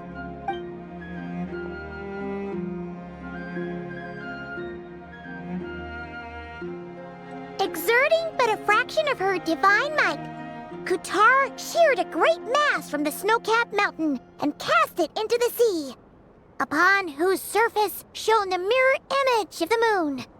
Thus was formed the island of Hisi. Yeah, right. That doesn't even begin to pass the sniff test. The 3 moons are naught but lies through and through. Only one moon has ever shone for us, and Kutar is her name. The vast majority of ancient texts are filled with fanciful tales like these. I trust you understand my criteria a little better now. Kutar did not speak, merely gazing into the distance in silence. And where her gaze landed, this was her prophecy. Clearly, whoever wrote this text never even met Kutar. Otherwise, they'd know that her eyes are always closed. What about you, Traveler? What are you reading?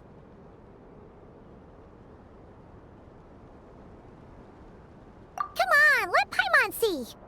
The child wished to build a wooden nest with which to shield a fledgling bird from the cold. But being so young and lacking in strength, the child could not snap the branches from the trees. Kutar was passing by. Upon seeing the child, she summoned forth a Kuhenki, who built a beautiful nest for the child. I remember that. Not knowing the meaning of Kutar's divine intervention, the child dared not to respond, and thus ran home to call their parents. But Kutar was gone. The moon chanter declared the event a miracle and took the nest as a relic, placing it on high for all to see. The child was named as one favored by the goddess and was greatly respected amongst the people. Yet, no further miracles were bestowed, and this matter was forgotten in but a few years. Any thoughts after reading that? Yeah, Columbina probably just wanted to join the kid in making nests. Ah. I had originally considered this a fabrication, because Kuthar did not perform any similar actions in subsequent records. But now that I think about it, it does seem like something Columbina would do. It's just that... She didn't know how other people would interpret her actions. She was probably worried about making things difficult for people. And so, she gradually stopped joining in. Yes. Oh, that's so sad.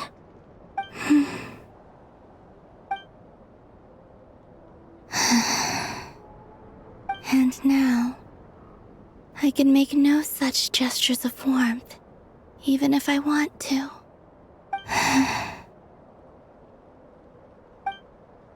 Still no name. That's a bit of a shame. But we did learn some interesting stories. That's gotta count for... Barca said he was gonna set up a meeting with Arlecchino and Sandrone, right? Let's go back to Nasha Town and see how he's doing.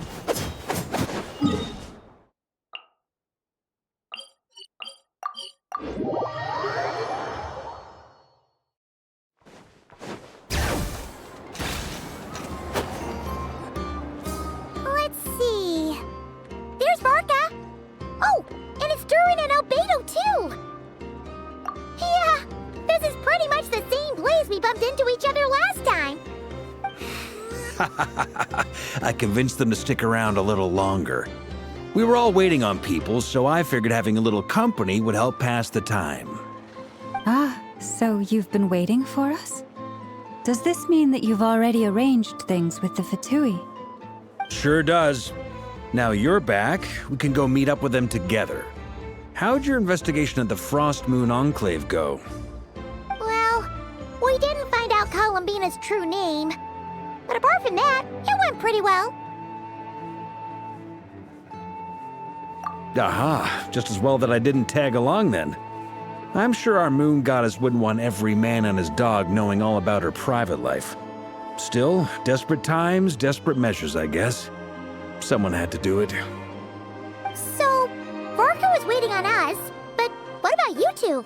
Are you waiting for Alice? Oh, no. We already met with her. We discussed that experiment I mentioned to you last time. Oh, and she also handed me this communication device.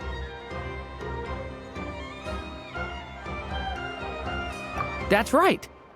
I understand she informed you about the relationship between the phantom phenomena and Tevat's borders, yes? She wants me to help her with some more experiments on that front. She said that she'll contact me through this device with more information. Ah, I see. Following instructions and making observations. Pretty common research method. Takes me right back to Albedo's lab. Wait, then who exactly are you meeting? Someone you know. Albedo's met him too. But I don't think Miss Lauma or the Grand Master have been introduced. Introductions are overrated, especially in cases like this. It's you! So, it's not like the Academia has prohibitions against going abroad. Also, I applied for leave. I've been writing to Hat Guy since obtaining a human form. I've already brought him up to speed on everything that's been going on in Nodcry. Hat Guy? Turns out, I actually have heard that name before. Oh? Then why did you react the same way I did? I only knew the name, not the fella. But since we're all here, let's do some introductions for what it's worth. I'm Varka, Grand Master of the Knights of Favonius. Lauma, Moon Chanter of the Frost Moon Scions. And I'm a Driosh from the Vahumana Darshan of the Sumero Academia. Hat Guy. Good to see you again, Mr. Guy. I believe we last saw each other on the boat ride here.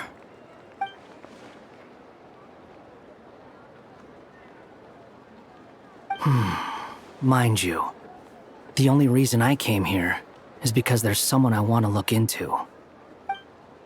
Who's that? The Doctor, also known as Dottore, second of the Fatui Harbingers. From the tone of your voice, it sounds like there's bad blood between you. I was reviewing our archives and noticed that a lot of information about him was missing. Left a bad taste in my mouth. That's all there is to it. Dottore, or Zondique, as he was then known, once studied at the Academia, but he got kicked out before he could graduate.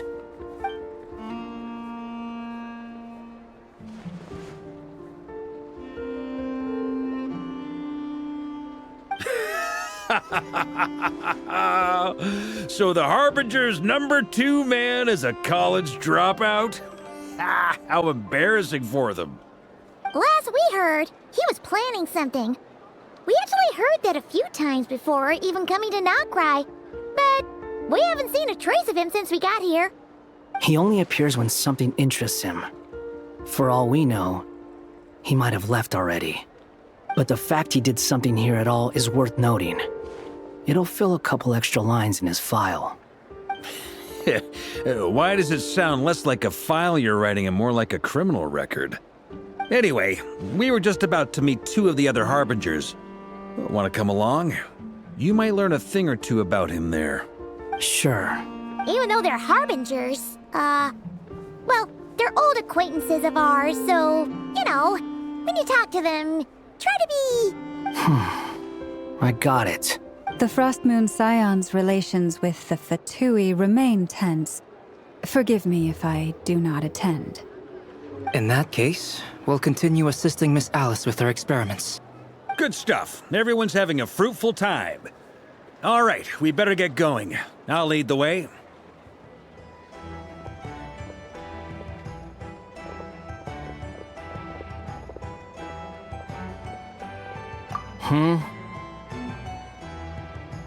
Well, yeah, that's obviously part of it. But I'm not the only one who has a score to settle with him. Neither you, nor Lesser Lord Kusanali, nor I want to see him meddling with things again. What's the hurry? Don't worry. Pigeons always know which way home is.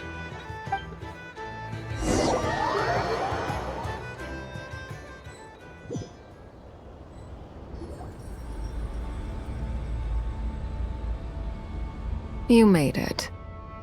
Who is this? A scholar from Sumeru. They call him Hat Guy. He's an old friend of the Travelers. Wait, this is the Academia representative you wrote about? He doesn't exactly look the part. I believe this will prove my identity. You'll notice it bears the seal of the Sanctuary of Surasthana. Well, what do you know? So it does. All right then. My mistake. It's fine. I expected as much. What? So as I mentioned in my letter, the Academia's got its eyes on Dottore, but this matter remains top secret. Apart from those assisting in the investigation, the fewer people who know, the better. If anyone asks, I'm here in Nocturne to pursue my personal academic interests. Gotta say, Barca, you did pretty well to keep all this under wraps for so long. Sounds like you got in touch with the Academia about this way back. you flatter me.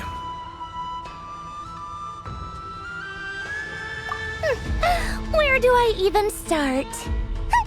Remember that time we fought Rerir at Star Sand Shoal?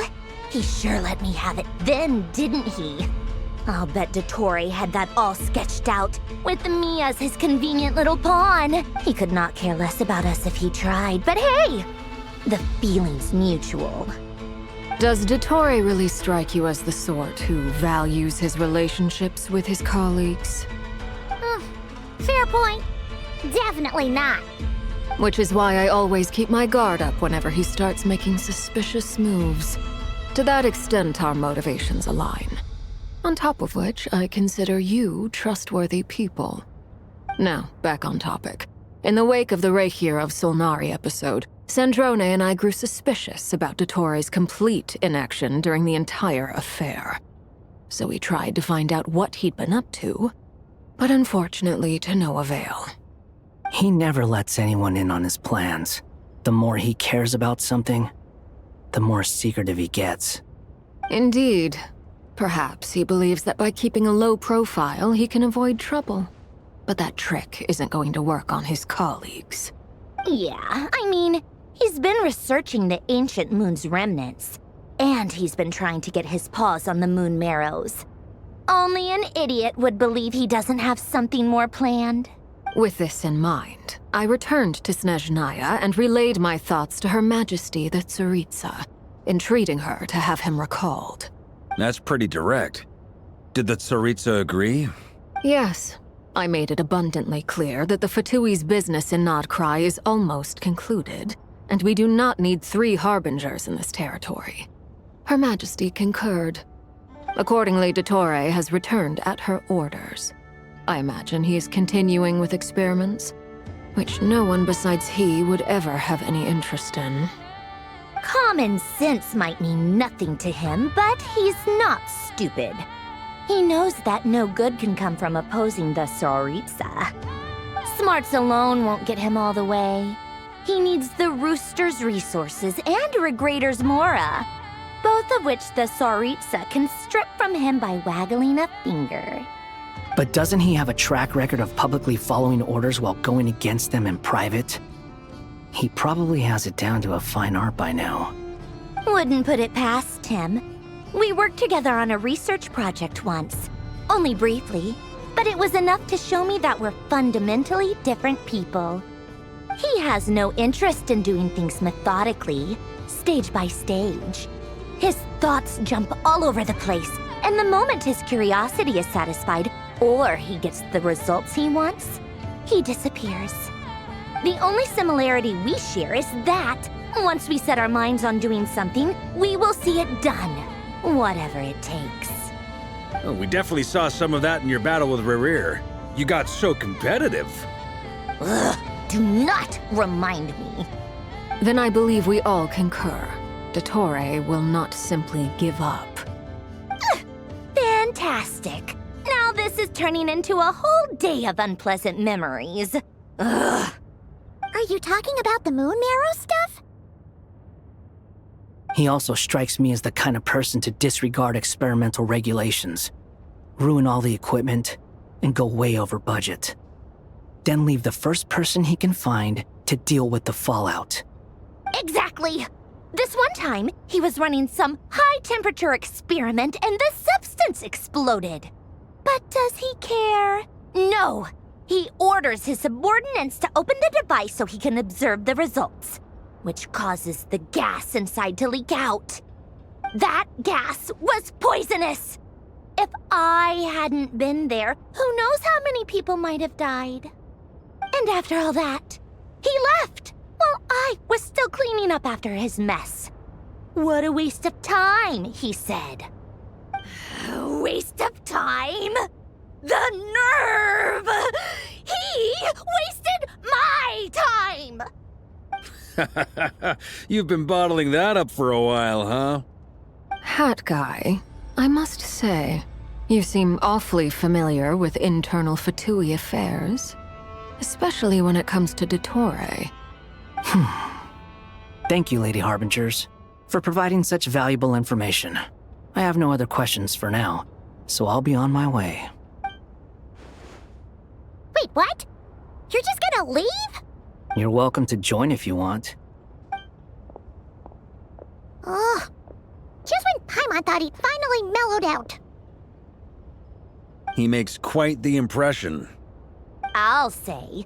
I've met tons of headstrong people, but not many of them would join me in bad-mouthing Dottore. Anyway, back to the main agenda. Barca, you said that Columbina has gone missing? Or rather, disappeared. Yeah. We're working on building a connection between her and this world. The simplest method is to find out her real name. I've actually asked her that question before, but she said she didn't know. Considering our relationship, I doubt she was lying to me. As far as I recall, she was never dispatched by Her Majesty to claim a gnosis or anything like that. The Tsaritsa's plans had long contained a place specifically for her. I always thought that was weird. What could she do that the rest of us couldn't? Knowing what we do now, it's probably something related to Kavaki, right? More than likely. When she first arrived, Columbina would often go to Her Majesty and ask when she could start the task assigned to her. But Her Majesty always gave the same reply. The time has not yet come. So she spent her days in Snezhnaya doing basically nothing. The Tsaritsa has summoned a beautiful blind maiden to be a harbinger, giving her the third seat by virtue only of her enchanting voice. It was a dumb and stupid rumor, but the reality of the situation made it hard to refute. And what happened after that? I imagine she stopped caring. She no longer seemed to care why she had been recruited, and Her Majesty never gave her any missions, so she just continued to sing in the flower garden. For my part, I was busy. So busy, in fact, that watching someone be that idol had me fuming. But still, I got the sense that she had long been used to a life of other people claiming she was needed when she wasn't. I just felt that having a place to stay would cost me something eventually. And so I waited quietly for the day that I would have to pay the price. And on the other end of that spectrum, you had me. Someone once told me that I had the lousiest work and the toughest luck. That's a good way of putting it. I forget who said it, but those words have always stuck with me.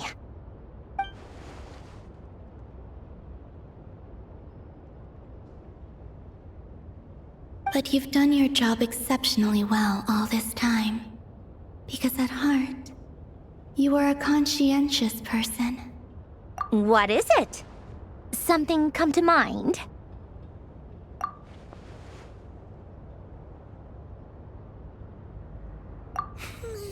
That makes sense.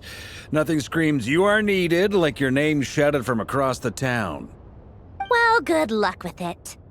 But if you ask me, Columbina is still the most shoutable name. I'm just so used to it now, after all the arguments we've had. I can't be bothered trying to remember another name for her. Nor I. Sandrone. Harlequino.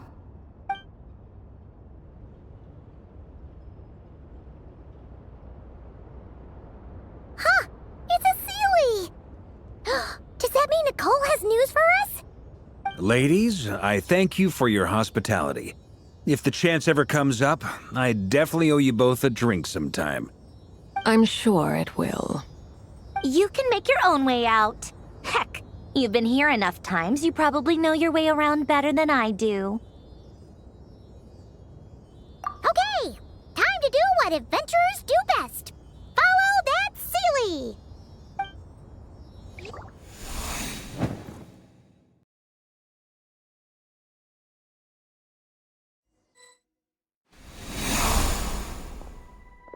Here you are.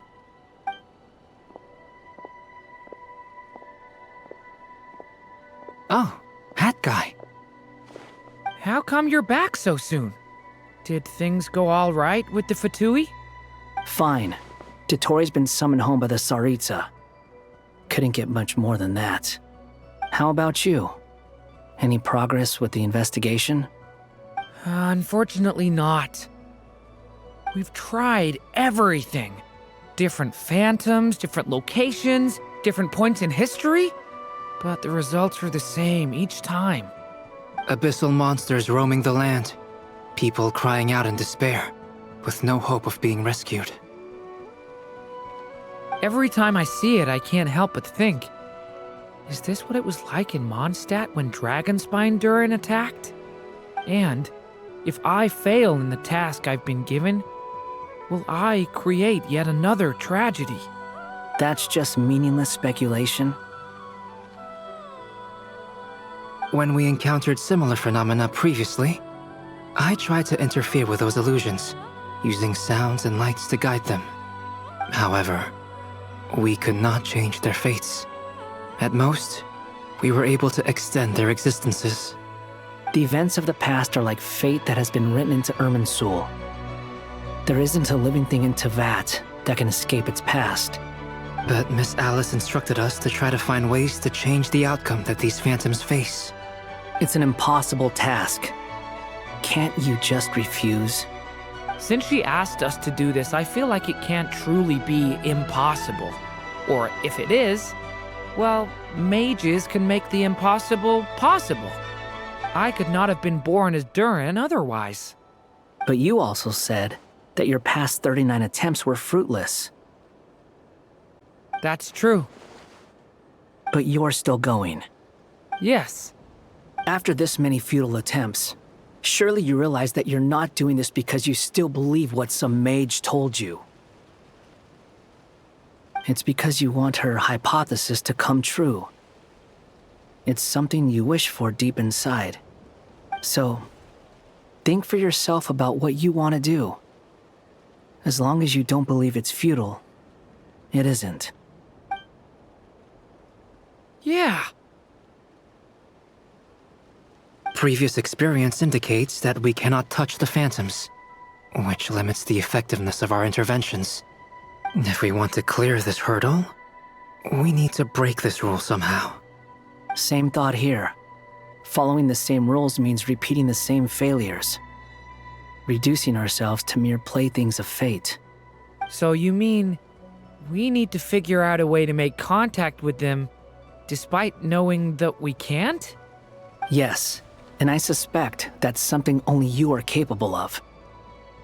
Everything in Tevat is logged in Irminsul, but the withering that once occurred in Sumeru was a sign that the Great World Tree was being corrupted.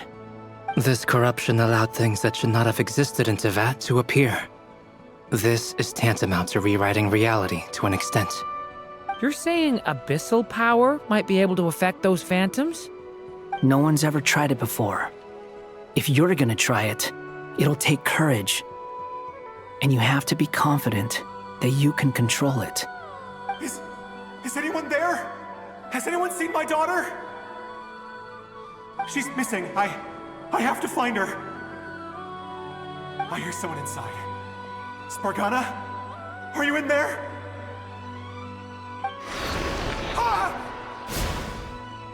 If I can use my abyssal powers to warn him that there is danger here, maybe it'll change his decision. Maybe he'll stay away. Yes. The important thing is not the nature of the power, but rather how you use it. To intimidate and obstruct. Sounds about right for the Abyss. Well, let me try. I should be able to influence that thing. Have you seen a little girl? What? This isn't the time for that! Just run!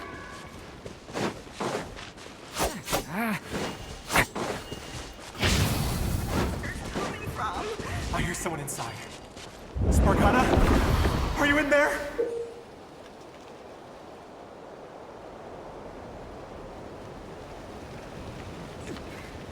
Where are all these monsters coming from?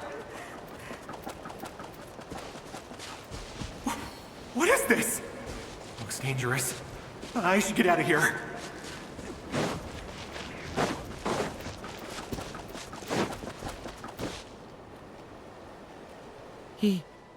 He really left. Ha! We did it! Don't celebrate too soon. Follow him. See what he does next.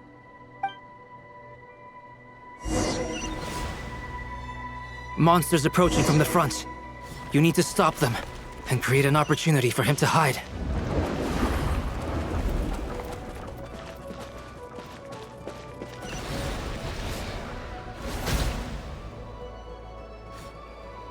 Help me!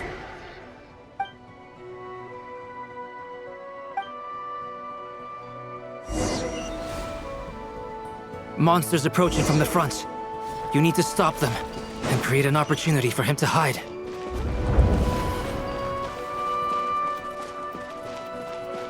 No! There's monsters ahead!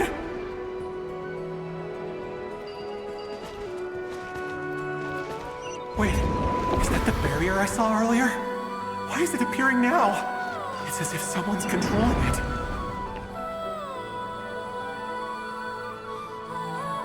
The monsters are gone.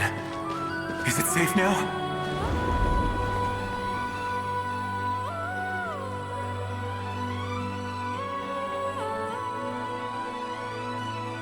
The barrier's gone too. How odd. Anyway, I guess I'll keep going. Quickly, let's keep up.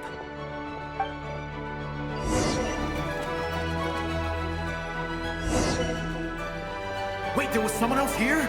Don't go any further. We've got anti-monster traps laid out everywhere. But my daughter must just be up ahead. I have to go. This way's blocked.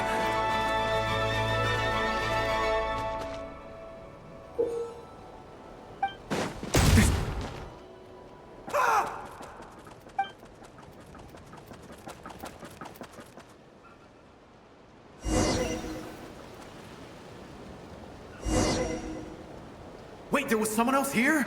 Don't go any further. We've got anti-monster traps laid out everywhere.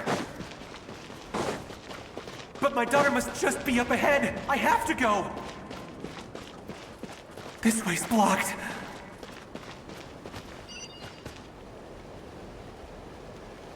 We might be able to use the explosives over there, but we need to take care not to hurt him. I'll use the barrier to keep him at a safe distance.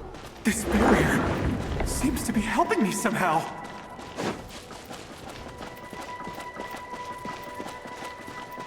Hey, wake up! Oh, no good. Gotta keep moving ahead.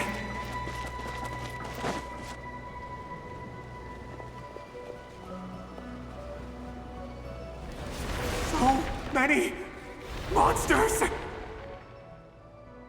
There's still a chance, Durin. Use the traps.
This is a new development. I've never seen this happen before.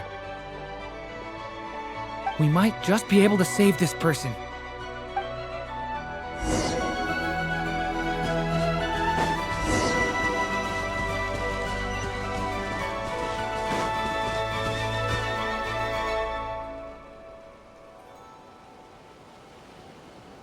Hello there. Have you seen my daughter? Spargana's her name. She's carrying a large backpack. Get out while you still can, you fool. You won't find any survivors here. But I can't just leave her here. She must be so scared right now. Sorry. Wish I could help, but I haven't seen her. You'll just have to keep looking. Okay, thank you. If I do find her, I'll get her to shelter and come back for you. Don't bother. I've got nowhere left to go. What's that noise? Monster! No, if he goes inside, he'll be walking into a trap. Let's try this once more. This time, we have to stop him.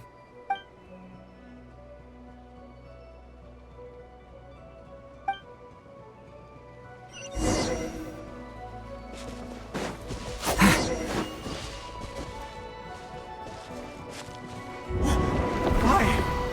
How will I know where Spargana's gone like this? You know what? I'll trust this strange barrier. It's gotten me this far after all.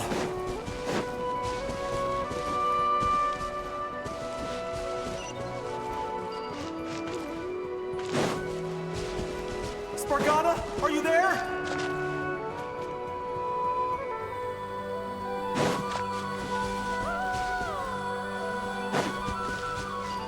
What? What is this? Hey! Let us out!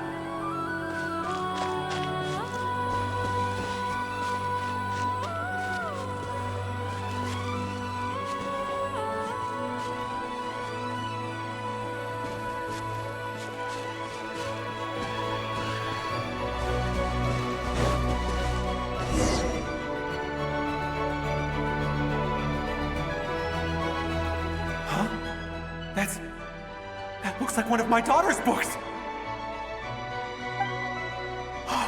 Thank you. Thank you! Yes, it's one of hers for sure. That's her name on it right there. She left her backpack here. Durin, just like last time. Use the explosives.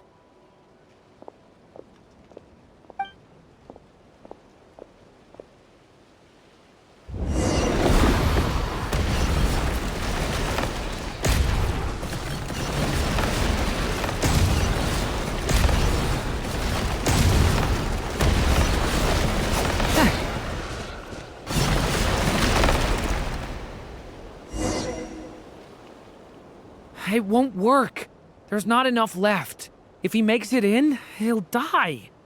But then, this clue could be the key to him finding his daughter. It might not be the only one. Better he misses that clue than loses his life. I guess so.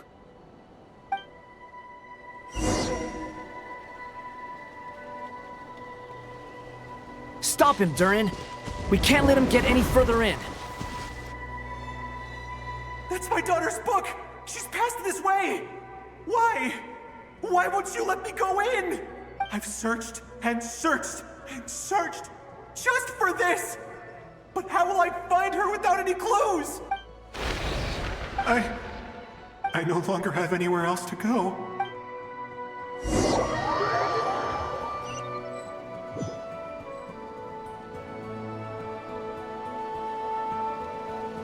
I'm sorry. I'm so sorry. He refuses to go anywhere else. Whether he opens this door or not, all that awaits him now is death. We couldn't change his fate. Albedo? Hat Guy? Let's try one more time. I don't know how we're gonna do this, but I don't want to give up either.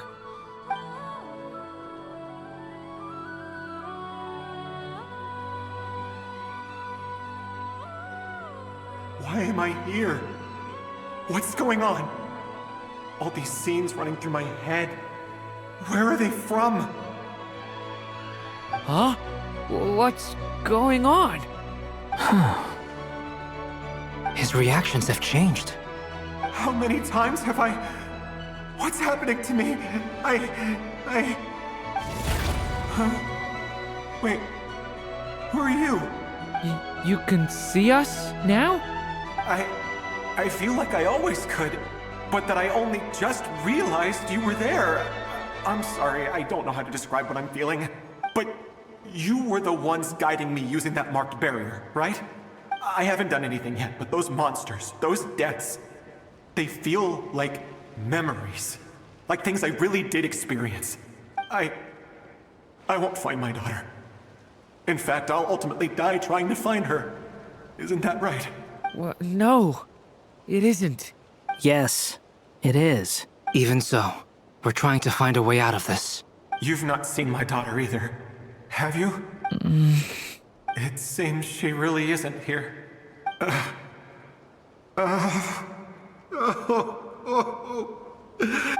I'm sorry we couldn't help you. I'm just tired. Maybe this is destiny. Maybe it doesn't matter how hard I search. How long do I have left? Experience says 15 to 20 minutes. 15 to 20. Thank you for all your help. Let's rest a while. You look exhausted too. Now's not the time for you to start pitying us. It's not pity. I'm just realizing that I've only got 10 or so minutes left. You know?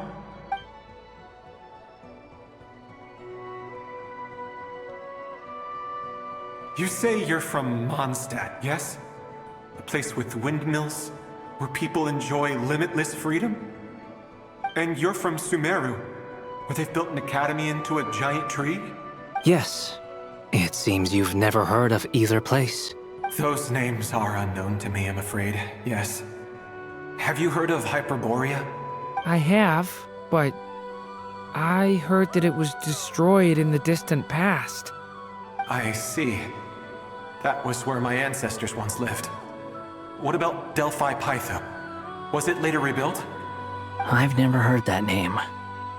Then what about Salvindagnir? I have seen that name on stone tablets on Dragonspine. But I'm afraid the only things left of that place are its ruins. I see. Sure enough, there was no way to turn this around, huh? I'm sorry. I was the one who asked to chat, but it seems like we're too many ages apart. There's barely any common ground to start from. It's all right. We did hear something new, at least. From how you speak of your lives, things must be going all right for you, I guess. They are. Mondstadt is a place of freedom and happiness. There's a lot of good people in the church and the Knights of Favonius, and even outsiders find that it's an easy place to feel at home. We have festivals a few times a year.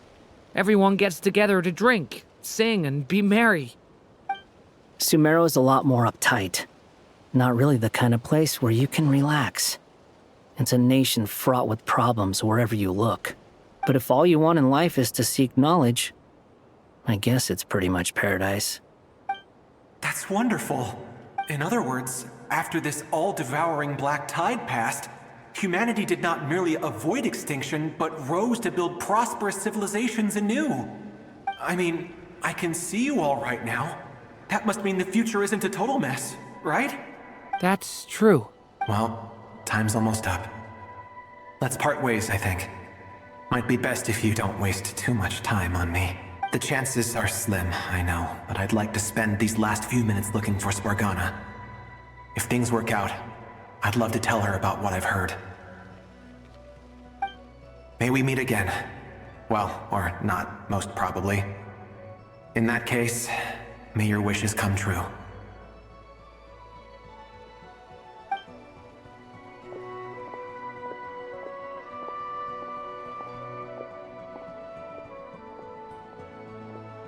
He's gone. In a few minutes, he will meet the end that was his to begin with. The ending of this tale did not change, but I believe that we've just made the most progress we have yet. May your wishes come true. If only it were so simple. Hat Guy, could I ask you a question? You've never talked about your past. It seems complicated, and it weighs heavily on you, too. Would you be willing to tell me about it? I mean, sometimes it's better to get things out in the open. Take that guy we try to help, for instance. At least he said goodbye with a smile, right? I know about Albedo's past. Our experiences are very similar, and he created me. As for you, you're my first friend, and you've witnessed every step I've taken. But by comparison, I know nothing about you. Either way, I mean, we're still best friends. But if I knew more about you, I might understand your thoughts a bit better. I've told you about myself. I'm a student at the academia. And what did you do before that? Prepared for the entrance exam? All right. If you really don't want to talk about it, I won't press you any further. I was a puppet built from the branches of a white tree, using technology left behind by the Conrian schools of mechanical engineering. A white tree? You mean an Irminsul tree? Yes, a branch of Irminsul that was once connected to the main tree. So you had a human creator too? Yeah, but my creator abandoned me after deciding that I was a failure. After that,